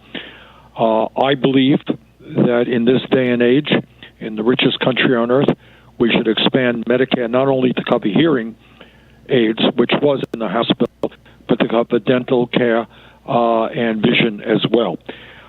Plus a number of other provisions I think need to be strengthened. So there will be a very significant debate taking place in the Senate over these issues. Senator, after the Republican Great Depression back in the late 1920s, early 1930s, Franklin Roosevelt came into office and spent an enormous chunk of our GDP, or a percentage of our GDP, on infrastructure. I'm sorry, I don't remember the numbers right now. It's been a few months since I was reading about this and actually writing about it. And then, Eisenhower with the interstate highway system and all that sort of thing. So leading at least in the 3 decades leading up to the 1980s, up to the Reagan administration, we were averaging over 1% of GDP a year being spent by the federal government on maintaining our country's infrastructure. Reagan came in and introduced neoliberalism, what some people refer to as austerity or Reaganism. And that dropped within a couple of years in the early 1980s down to around 0.2%, from 1.2 to 1.3% before that. And we've been basically spending at the federal level about, 0.2% on infrastructure for 40 years, which is why it's crumbling, obviously. But this was the primary tenet of neoliberalism, which was sweeping the world. Now you've got President Biden, you've got the United States Senate, you got the House in the hands of the Democrats saying, we're not going to go down that road anymore. Is this the beginning of the end of America's 40-year experiment with whatever you want to call this? I'm calling it neoliberalism, with this bizarre ideology that the only role of government is to run the army? Well, I hope that is right, but I think it would take probably more time than we have to give you a thorough answer on that. Because, it really will depend upon what happens in the 2022 elections and obviously what happens in 2024. But what I can tell you is poll after poll makes it very clear. The American people are disgusted with the unbelievably obscene levels of income and wealth inequality that exists, where the top 1% now owns more wealth than the bottom 92%, where during the pandemic the billionaires made out extraordinarily well while thousands of workers died doing their essential jobs, trying to keep the economy going. So I think people are seeing all of that income and wealth inequality, and they're asking why it is that the very, very rich get much richer while so many people are struggling, why it is that we have the highest rate of childhood poverty of almost any major country on earth, why we have almost 600,000 people sleeping out on the street, why we are the only major country on earth not to guarantee health care to all as a human right, not to have paid family and medical leave. Why do we pay the highest prices in the world for prescription drugs? Why are we not leading the world in combating climate change? So I think a lot of people are asking those questions. And my Republican colleagues don't have an answer to those issues because they don't even ask those questions. They're living in a very different world, which is trying to divide people up, often based on race or sexual orientation or the country in which we were born. And unless Democrats get their act together, in my view, and very quickly make the case to the working class of this country that if you're going to vote for Republicans, what you're going to do is end the effort we have made to eliminate or to cut back on childhood poverty, to create the millions of good-paying jobs that are desperately needed.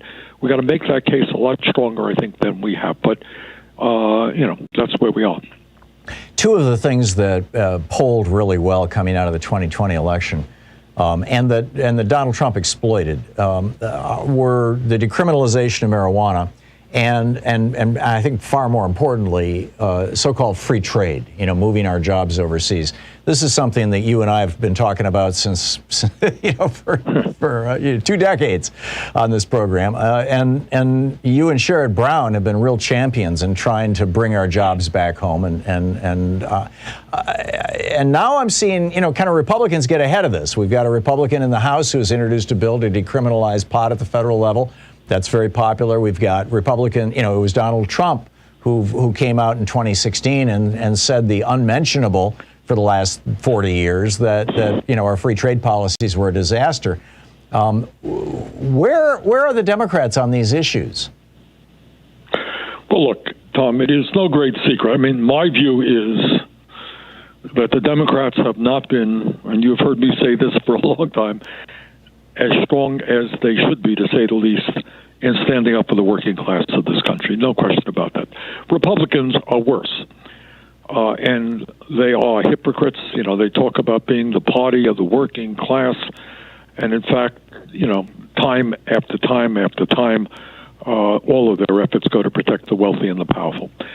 But in terms of the legalization of marijuana, I think most of us understand that the so-called war on drugs was a failed war. It was a disastrous war. And many, many millions of people suffered as a result of that. And it is my view, and has been my view for a number of years, that we should move to the complete legalization of marijuana, and that we should expunge the records of those people who are arrested for possession. In terms of trade, you know, what you got is, and what we're seeing right now, Tom, one of the things, before I get into trade, that has to be pointed out, is that in terms of Build Back Better, what the media, the corporate media, is not covering is the unprecedented degree to which the corporate elite, and by that I mean the drug companies who are spending hundreds of millions of dollars on lobbyists to make sure we continue paying the highest prices in the world for prescription drugs, the private insurance companies who are working overtime to make sure we don't expand Medicare to cover dental, hearing, and vision. The fossil fuel industry, obviously, is much more interested in their profits and the future of the planet, spending a whole lot of money to stop us being as strong as we should be. And, of course, the very rich who don't want to pay their fair share of taxes for spending money. So what you have, and you know, this is, I know you know this, your listeners know this, but corporate media doesn't talk about it very much, is you have a Congress which is significantly dominated by campaign contributors from the wealthy, and by, you know, the PACs that fund these contributions, and by the lobbying efforts of the wealthy and the powerful. And really what Build Back Better is about is trying to determine whether or not we are going to have a government that stands up for the middle class and the working class of this country, for the children, for the elderly, for our climate, or whether or not we're going to be dominated again by the greed of the big money interests. And I believe there's Buy America provisions in there, aren't there? Yes, there are. There are. And I think getting back to this issue of so-called free trade, it is just amazing to me, you know, that when the corporate elite decided years ago, decades ago, they said, well, why do we want to pay workers in America a good wage when we can hire people in China and other desperate countries for pennies an hour? That's what they wanted, and that's what they got, and that's obviously what we've got to reverse. Yeah, there you go. Senator Bernie Sanders, chair of the Senate Budget Committee, sanders.senate.gov. Senator Sanders, thanks so much for dropping by. It's always great talking with you. Good to be with you, Tom. Keep up the great work. Thank you. And you too. Thank you so much. We'll be right back with more of the news of the day and your calls right after this. This is the Thom Hartmann Program. 18 minutes past the hour. All the Republicans have left is fear, hate, and death. I'll tell you about that right after the break.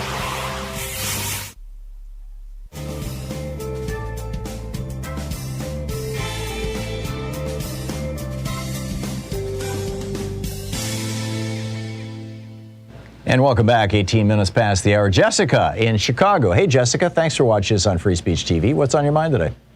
Oh, I love Bernie, and I love Harry Trump. Our whole family voted for Bernie, and thank you for all your incredible shows.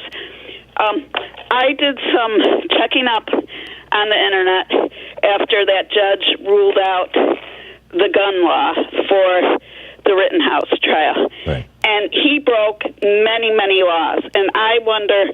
He being Rittenhouse or the judge? Well, I think both of them. Here's the thing. Hunting in Wisconsin, I read up on it. He didn't... You have to have a special permit from... If you're out of state, you need a special hunting license. But in Wisconsin, it is illegal to hunt game or discharge a hunting firearm within 500 yards of a public area like a road. That's one of them. It is unlawful to hunt. The deer season did not open till November. Mm-hmm. So are you telling me he was out there with a gun to shoot birds? Big game is in October. I think that's essentially what the judge said, didn't he? I mean, that we're going to drop this gun charge because he basically had what we now recognize to be a hunting rifle. Yes, but for a little bird, are you kidding me? Right. That would explode the whole bird. Yeah, I know. Everything. I would love for your attorneys that listen. They're so intelligent. There's so many laws. You cannot hunt in the evening. You can only hunt in daylight hours. There is just so many rules he broke. So, and you had to know that judge probably knew all that. You would think. You would think, but frankly, as much as I was disgusted by how Judge Schroeder basically rigged the outcome in advance by defining who could say what about whom, I also think that the prosecution just dropped the ball hugely by not, pointing out things like what you're pointing out, Jessica. There are so many laws. He broke 4 laws with that gun. Right, just holding the gun, just walking down the street with the gun. And yet the cops are handing him bottles of water and having, slapping him on the back. Yeah, I just pray that, especially the man with the blown-off arm, I pray that they all get a civil trial. He's gotten $2 million just for bond so he could be free the whole time. Right. And he's had his lawyers pay for over $500,000. Everything has come so easily to him. He's a wealthy man now. Yeah. So no, I'm serious. He's a millionaire now. Kyle Rittenhouse. Exactly.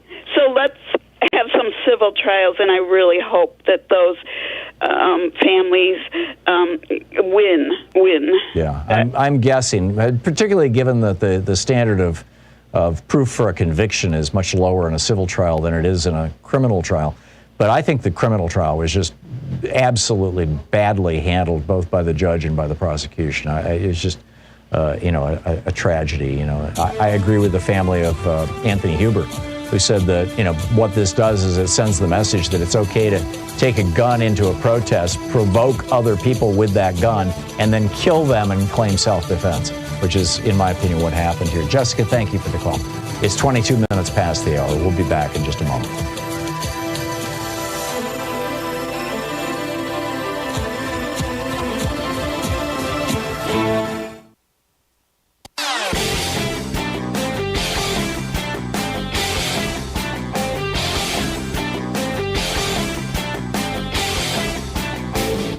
Our 1-hour free podcast recaps our show, and it's available wherever fine podcasts are found. And we have the full 3-hour podcast available over at thomhartmann.com if you want to really support our program. We have a new video over at thomhartmann.com for supporters of our program that centers around this clip from 1978. The energy crisis is real. It is worldwide. It is a clear and present danger to our nation. These are facts, and we simply must face them. What I have to say to you now about energy is simple and vitally important. Point 1, I am tonight setting a clear goal for the energy policy of the United States. Beginning this moment, this nation will never use more foreign oil than we did in 1977. Never. And he continues. Moreover, I will soon submit legislation to Congress calling for the creation of this nation's first solar bank, which will help us achieve the crucial goal of 20% of our energy coming from solar power by the year 2000. What could have been, huh? Check it out at thomhartmann.com.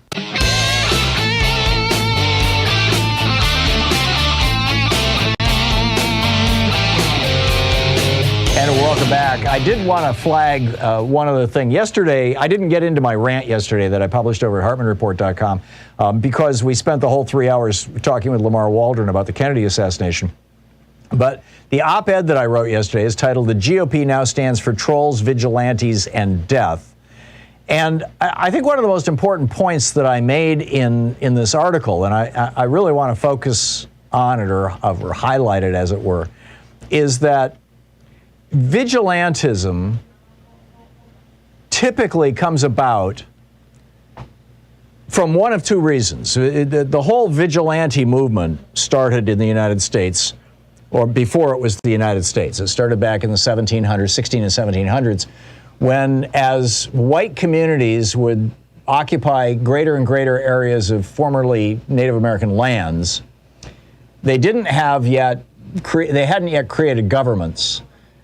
So they didn't yet have police departments, so they would create what they called committees of vigilance, which were, basically folks getting together, sort of neighborhood watch kind of things, folks getting together and patrolling their own communities, their own little towns and areas where they lived. That pretty much went away after the Civil War. After the Civil War, the old slave patrols in the South got folded into the state militias, what we now call the National Guard, and also the slave patrols also got folded into the police departments of the southern states, which explains a lot.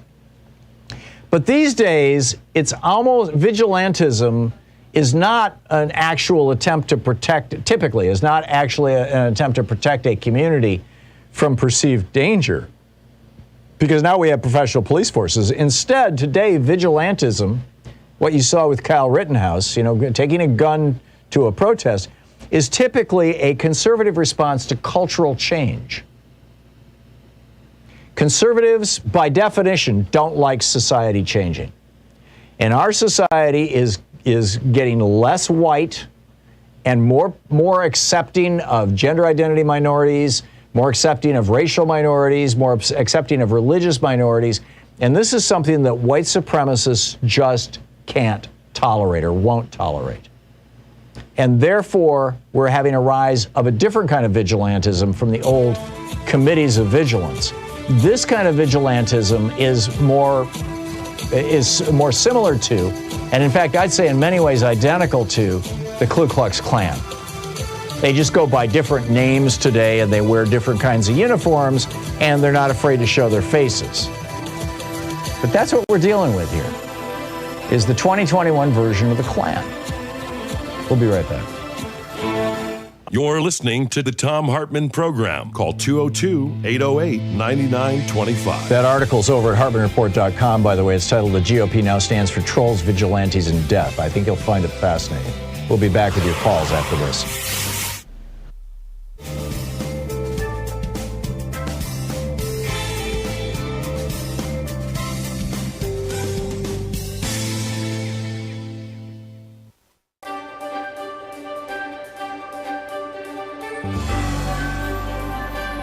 Our book today in the Thom Hartmann Book Club is Unsettling Truths, the ongoing dehumanizing legacy of the doctrine of discovery by Mark Charles and Soon Chan Ra. This is from chapter 1. You cannot discover lands that are already inhabited. I, Mark, said this almost under my breath as I walked past a line of men dressed as Spanish sailors from the 1490s. I was in front of Union Station in Washington, D.C., near the massive statue of Christopher Columbus overlooking the United States Capitol. Every Columbus Day, there's an official ceremony in this plaza honoring Columbus as the discoverer of America. I had stumbled upon this ceremony by accident the year prior. There were a few non-natives holding signs and protesting the ceremony, but nothing very disruptive. I went back the following year primarily out of curiosity. I wasn't intending to protest, nor did I want to make a scene. As I walked up behind the statue and approached the group of men dressed as Spanish sailors, the words just came out of my mouth. You cannot discover lands already inhabited. As I walked further down the line, I said it again, this time a little louder. You cannot discover lands already inhabited. As I continued walking, I came to the front of the line where a group of men dressed in suits were standing. I repeated myself, making sure they could hear me. You cannot discover lands already inhabited. Suck it up, was the reply I heard as I kept walking. By this time, I'd walked around the statue and reached the front where a small stage had been erected and chairs set up for people to watch the ceremony. It hadn't started yet, but more than half the audience was seated waiting for it to begin. So I stopped near the center, turned toward the crowd, and in a calm but loud voice, I said to the people, you cannot discover lands already inhabited. That process is known as stealing, conquering, or colonizing.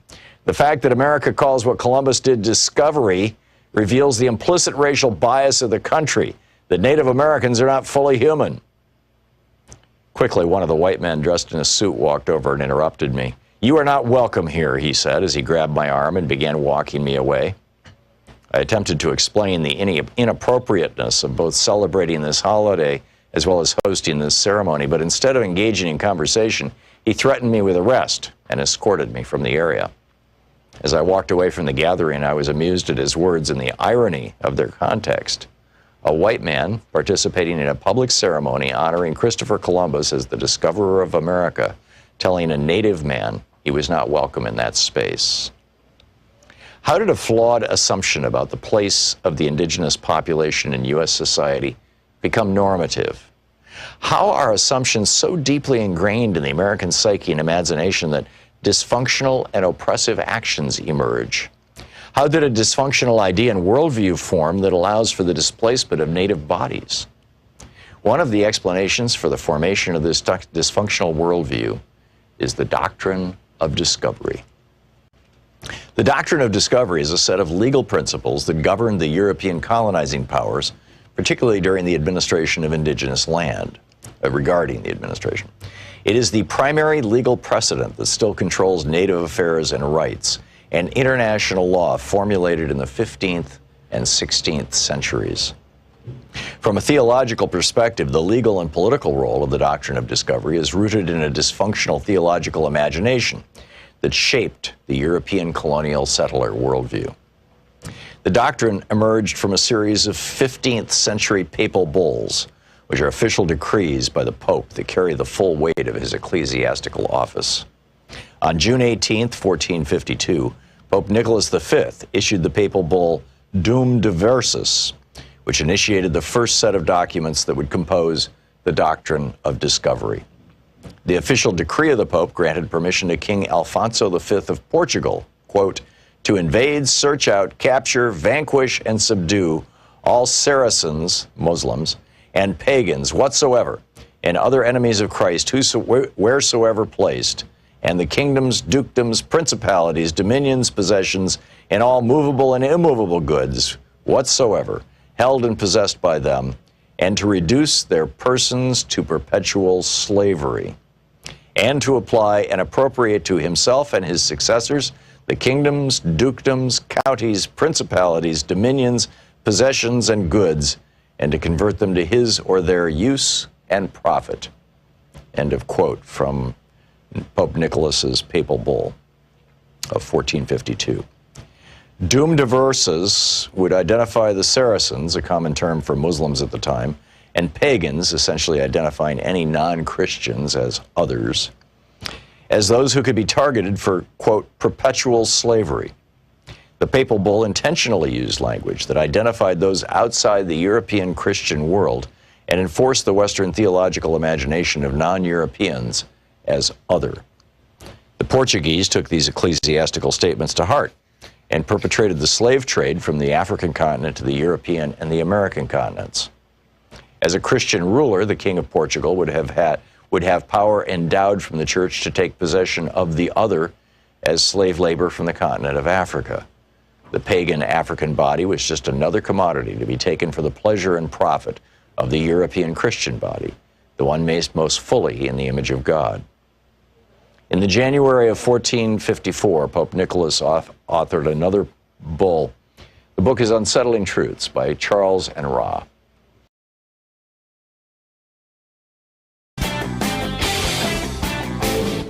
Share the Thom Hartmann Program with your friends. We're available on SiriusXM, Free Speech TV, Pacifica, commercial stations nationwide, YouTube, Twitter, Facebook, on the Thom Hartmann app, and you can even tell your smart speaker to listen to the Thom Hartmann Program. So we have a new video op-ed over at thomhartmann.com. So have you ever heard of molnupiravir? It's a new drug that actually looks like it reduces the probability that you will end up hospitalized or dead from COVID-19. It's a 5-day course. You take a pill every day for 5 days. It costs Merck, the company that is selling it, $17.74 to make that 5-day, 5 pills.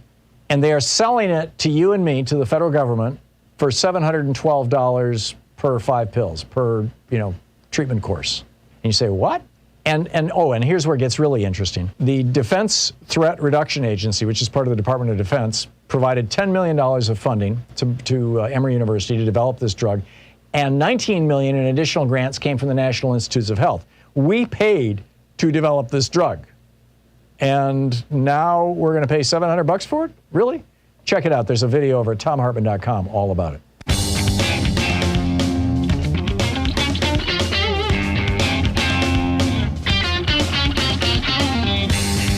And welcome back, picking up your phone calls. Kevin in Mason, Ohio. Hey, Kevin, what's on your mind today? Hi, Tom. I want to thank you for doing the program yesterday on the Kennedy killing. Oh, we could have done another 3 hours. Well, exactly. And on the same day, I watched the 2-hour documentary just released on that day by Oliver Stone. It's on Showtime, and you can get a free month trial if you go to Showtime. He includes photographs of of 16 people that were in the operating room, all holding their hand on the right rear of their head to show where the skull was shattered out by the exploding shell from in front, and 22 names of officers and others that were at the Bethesda autopsy. I wanted to mention, because you and Lamar were talking about the autopsy so carefully, I really appreciate it. The book by David S. Lifton, a nuclear physicist at UCLA who wrote Best Evidence, Disguise and Deception in the Assassination of JFK. He says that in a case of homicide, the autopsy is the best evidence, and that there were actually 2 autopsies. So the body went to Walter Reed. By the way, it was stolen. That was against the law of Texas. They took the body without doing right, there's no federal crime for murder. But Kevin, what's the point that you're trying to make here? That the metal casket was taken out over the ocean and dropped out of a private plane by Earl Cabell. Cabell was the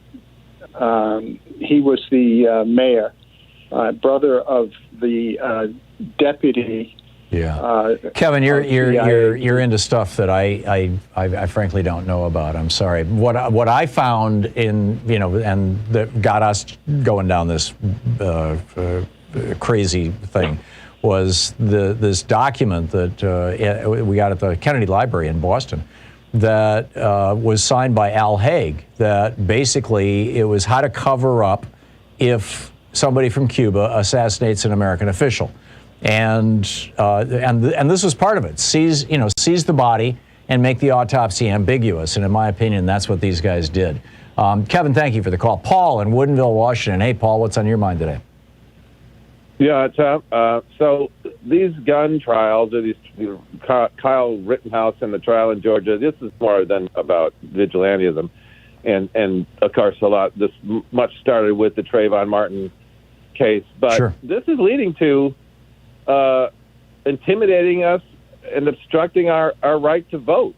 The main subtext of the whole Kyle Rittenhouse trial, or at least the end of it, was white allies of black people, your whiteness will no longer protect you from other white people with guns.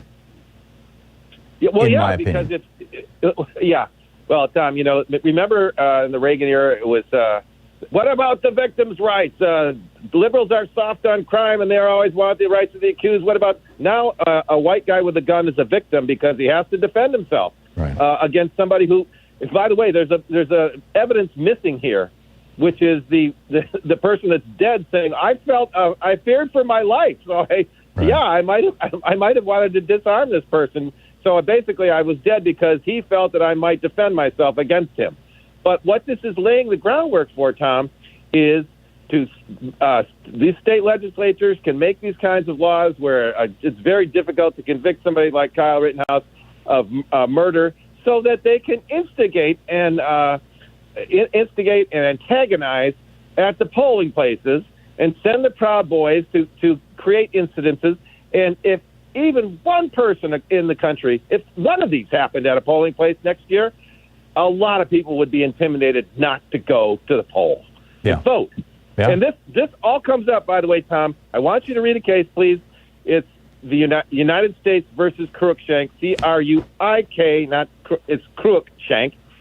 And everything that's going up, and the concept is that, yes, maybe state legislatures cannot violate your constitutional rights under the Equal Protection Clause of the 14th Amendment, but individuals can, and state legislatures can make laws that makes it easy for individuals to violate your constitutional rights. That's what's going on. The Cruikshank case has white supremacy, voting rights, Second Amendment, First Amendment, it's all rolled up into one. And I read this case like 15 years ago, and it was just so wonky to me. I went, okay. And now it's all coming into focus. This is what's going on. You've got to read the case, Tom, and you'll see what I'm talking about. Well, isn't that essentially what the Texas abortion law is? Yes. We're going to offload responsibility from police to civilians? Absolutely, and that's what happened in the Cruikshank. There was the massacre of 105 newly freed black slaves who voted as Lincoln Republicans in 1873 and tried to hold the courthouse offices. They were massacred when the Democrats, who were the slaveholders, came with their guns, surrounded the courthouse, set the courthouse on fire, and when they came out, they massacred them, and nothing came of it. Nothing. Right. And what was the decision of the court? No, because what happened was that they said that these were individuals who violated their constitutional rights, not the state of Louisiana, and therefore it's up to the state of Louisiana to prosecute these people. And do you think Louisiana did in 1876? No. Yeah. They're not going to prosecute white people for murdering black people in 1876. All right. So this was establishing the precedent that if you can offload to civilian actors your violations of people's constitutional rights, there's no accountability, essentially. Correct. And this Cruikshank case, actually was overruled in favor of even more right-wing by the McDonnell versus Chicago decision, because in the Cruikshank case, Morrison R. Wade, who was no liberal, said that the Second Amendment doesn't guarantee you the right to own a firearm, to have a gun. It just says that it's up to the states to decide whether you can have one or not. And, of course, McDonnell versus Chicago said, no, you have an individual right to have a firearm. And it just basically overruled even Cruikshank was overruled by this right-wing court. Yeah. And the John Roberts court. You got to read the case, and you'll see exactly. It's all rolled up into one. And this is the right-wing plan. And, Tom, you have to remember that minorities have ruled before. They've taken control before when the majority has been complacent and not taken it seriously. Yeah, and that's very much what we're seeing right now. Paul, thanks. I always appreciate the deep dive that you offer us. Thank you. Johan in Los Angeles. Hey, Johan, what's on your mind today? About the Rittenhouse case, and I know you have been mentioning your book, The Gun in America, and then the other post. Johan, your phone is getting all garbled and distorted there. I'm going to put you on hold, and Joyce and you can work it out. John in West Allis, Wisconsin. Hey, John, what's on your mind today? Well, I want to go back to a few things about what Bernie said. Mm-hmm. One of them is the Build Back Better program is supposedly cost us $2 trillion. Well, the first thing I want to say is it's not $2 trillion. It's $200 billion a year. That is about 12.5% of our federal budget for dozens of programs. If you want to, I really don't know why the Democrats aren't constantly bashing this by saying, look, the one program, the so-called defense budget, costs us $7.5 trillion over the same period of time. The Trump tax cuts over a decade are over $7 trillion. Yep, and not only that, but the defense budget in 2017 went up by $160 billion, which is $1.6 trillion in 10 years, and that was over a 20% increase on the previous defense budget, and the Pentagon didn't even ask for it. Yep. I mean, why aren't the Democrats out there just constantly raising this point? And we already have. I assume that's a rhetorical question, John. You know the answer is because the Supreme Court legalized bribing politicians. Yeah, that's pretty much the case, isn't it? It really is. I mean, this is what it all boils down to, and what it always boils down to, sadly, is ever since the Supreme Court legalized bribing politicians, they did it in a small way in 76 and 78 with the Buckley and Bellotti decisions. They did it in a huge way in 2010 with Citizens United. Ever since they legalized bribing politicians, we've been stuck with a dysfunctional political system. It's just that straightforward. John, thank you for the call. We'll be back. You're listening to Thom Hartmann. Visit thomhartmann.com for audio and video archives. 45 minutes past the hour, picking up your phone calls here on the other side of this break. Stick around.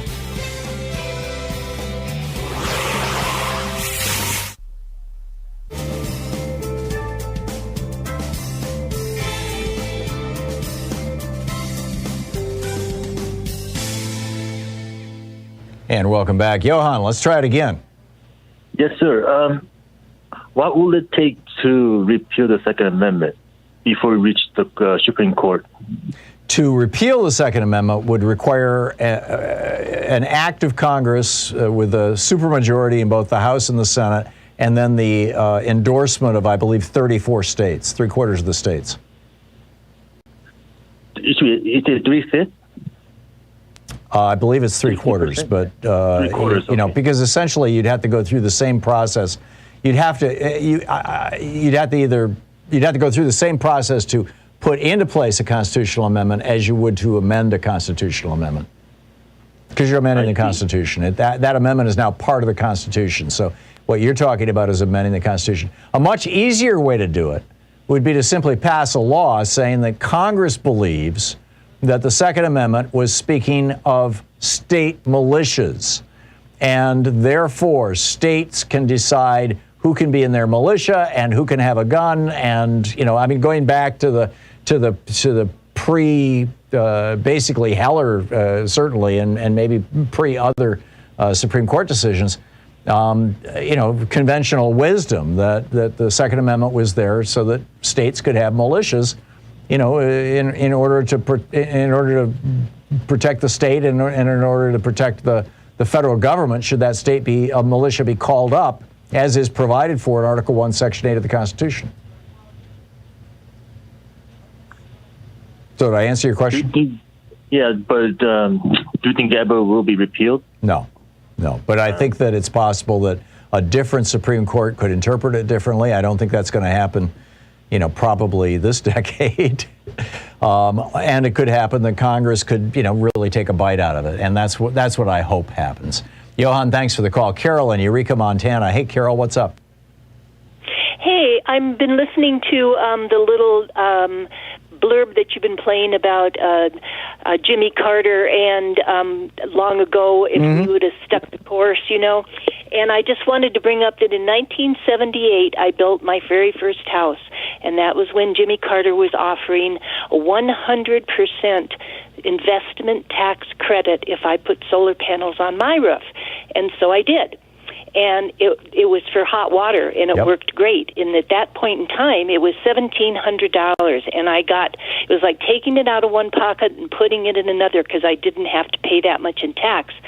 Today, the tax credit for solar panels are only 26%.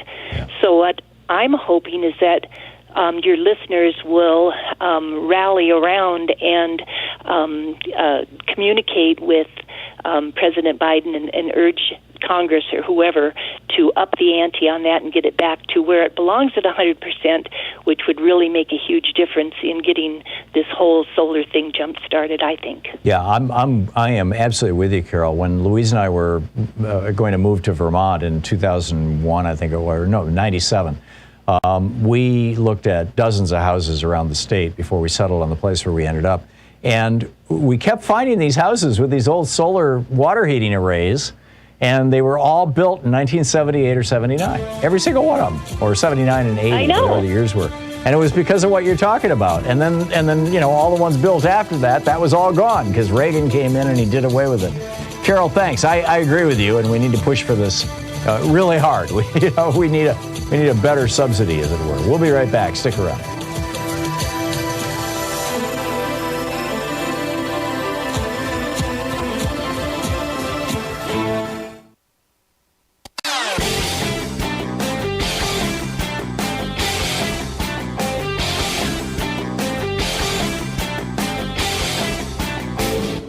Hey, thanks so much for sharing our program and for reaching out to our stations and sponsors and letting them know that you're listening. It really means a lot to us. Hey, we've got a new video up over at ThomHartmann.com about Pygmalion. You heard about this? Now, I'm not talking about the George Bernard Shaw play that got made into the movie My Fair Lady and all that kind of stuff. No, this is a PR firm in France. And, you know, when you hear from Americans that, oh, we could never put Donald Trump in jail because only third world countries do that. France is not only not a third world country, they're our oldest ally. And they just convicted their former president for the second time of fraud and corruption around the way he was running his campaigns.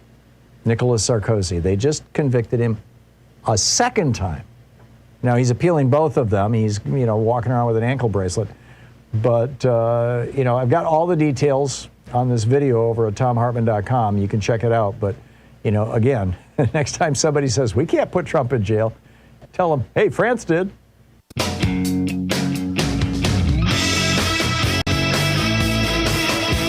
And welcome back. Thom Hartmann here with you and Randall in Minneapolis. Hey, Randall, what's on your mind today? Thank you, Tom. And I sure appreciate what you went through yesterday. What's on my mind is this insurance fiasco with the Medicare Advantage. Mm-hmm. When Obama was in office, he told his insurance companies, you know, there's pre-existing conditions and all this other stuff. You can't make more than 20% on your insurance anymore. Right. And but they can make more than that on Medicare Advantage, by the way. Well, yeah, but why can't they do that with Medicare Advantage? You still can't do this more than 20%. Because Medicare Advantage was designed as a scam back in 2003 when George Bush put it into law. It was intended to privatize Medicare, and they didn't care how much it cost Medicare. They didn't care how rapidly it drained Medicare's trust fund, because the whole point of Medicare Advantage is to destroy Medicare, to turn the entire program over to private for-profit companies. And that's exactly what's going on. Over 40% of people who think they're on Medicare right now are actually on private for-profit Medicare Advantage plans or HMO Medicare Advantage plans. And, you know, it's not a good thing. Randall, thanks for the call. Eileen in Beverly Hills. Hey, Eileen, what's on your mind today? Okay. I was also Vincent Bugliosi's publicist, as well as Greg Powell. Oh, wow. He was on our program a number of times. Yeah, and I worked with him on his last two books. Uh-huh. But his theory of Helter Skelter, which was the best crime-selling book of all time, is exactly the GOP playbook. Stochastic terrorism? Playbook, Helter Skelter, a civil war between black and white. Right, right. And what's called stochastic terrorism, in other words, you do something to encourage lone wolf terrorists out there in the wild that you don't know to come in and become terrorists like you are. Which is exactly what's happening. Yeah, I'm with you. Eileen, thank you. Eileen Proctor, right? Yes. Yeah, you've been doing great work for years and years. Thanks so much for the call and for pointing that out. Welcome. I'm completely with you. Thank you. Adam in New Orleans. Hey, Adam, what's on your mind today? Hey, Tom. So talking a little bit about guns. So Second Amendment triggered fascist vigilantes are a reality. Potentially millions of right-wing nuts deeply in the GOP propaganda bubble are saying they're willing to do lethal violence to people like you and me. Congress is unable to address this issue. The police commitment to stopping right-wing violence is obviously questionable. I call it GOP-driven domestic terrorism, but regardless... That's what the FBI calls it, too. I can only affect what I can affect. My solution is to be able to protect my home and family. It's sort of counterintuitive, or maybe it is intuitive. In other words, someone says they're going to do violence against you, you prepare for the worst. Yeah. I have a feeling these conversations are happening in a lot of homes right now, Adam, about people who are Democrats or progressives, and in particular people of color saying, is it time to get a gun? On the one hand, It radically increases the probability of somebody dying in your home by gun, accidentally by the gun, children, things like that. There are ways to mitigate that with, gun cases and things like that. Exactly. Right. And on the other hand, if right-wingers are coming at you with guns, how do you fight back? I totally get it, Adam. I totally get it. Mark in Woodstock, New York. Hey, Mark. Thanks for listening to WIOF. What's up? How you doing today? Good.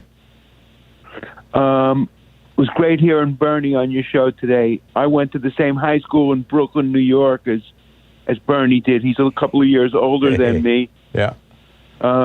Here's some other people that went there. You might find this hard to believe. Schumer, Judge Judy, Ruth Bader Ginsburg, and Carole King, among others. Wow. What do you think about that coincidence? Well, I think it sounds like a consequential high school. It was not a private school; it was a public school. We had no, I said consequential. Something they did was right, and it produced a lot of good students. Mark, thank you for that. Tom in Champaign, Illinois. Hey, Tom, what's up? Hey, hi, Tom. Do you remember discussing a thing called InfraGard back 20 years ago? I do not. It's like you apply to it. It's do with the FBI and Homeland Security. And that wasn't 20 years ago. That was more like maybe 15 years ago, or even less than that, 10 years ago, where basically you can become a junior GI man. Yeah. Well, how many of the people on January 6th were part of that organization? You think so, or you're suggesting it, or you know it? I don't know. I'm just wondering. Yeah, I don't know the answer to that, Tom. But it is an interesting thing it would be an interesting thing to kind of poke around with. Hey, thanks so much for being with us today. We'll be back tomorrow, same time, same place. In the meantime, don't forget democracy is not a spectator sport. Democracy requires all of us, and that includes you. So please get out there, get active. There's great groups that you can join to get a lot done, not to mention the Democratic Party. Tag You're It. Have a great afternoon and be good to yourself and the people around you. You've been listening to Thom Hartmann. For audio and video archives, visit thomhartmann.com.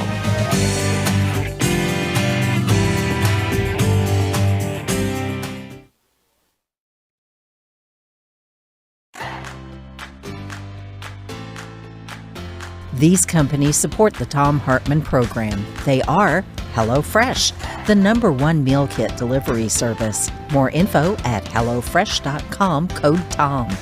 CB Distillery, CBD for sleep and pain relief. More info is available at cbdistillery.com, code TOM. Ground News, a well-rounded perspective for news readers. More info at ground.news/Tom.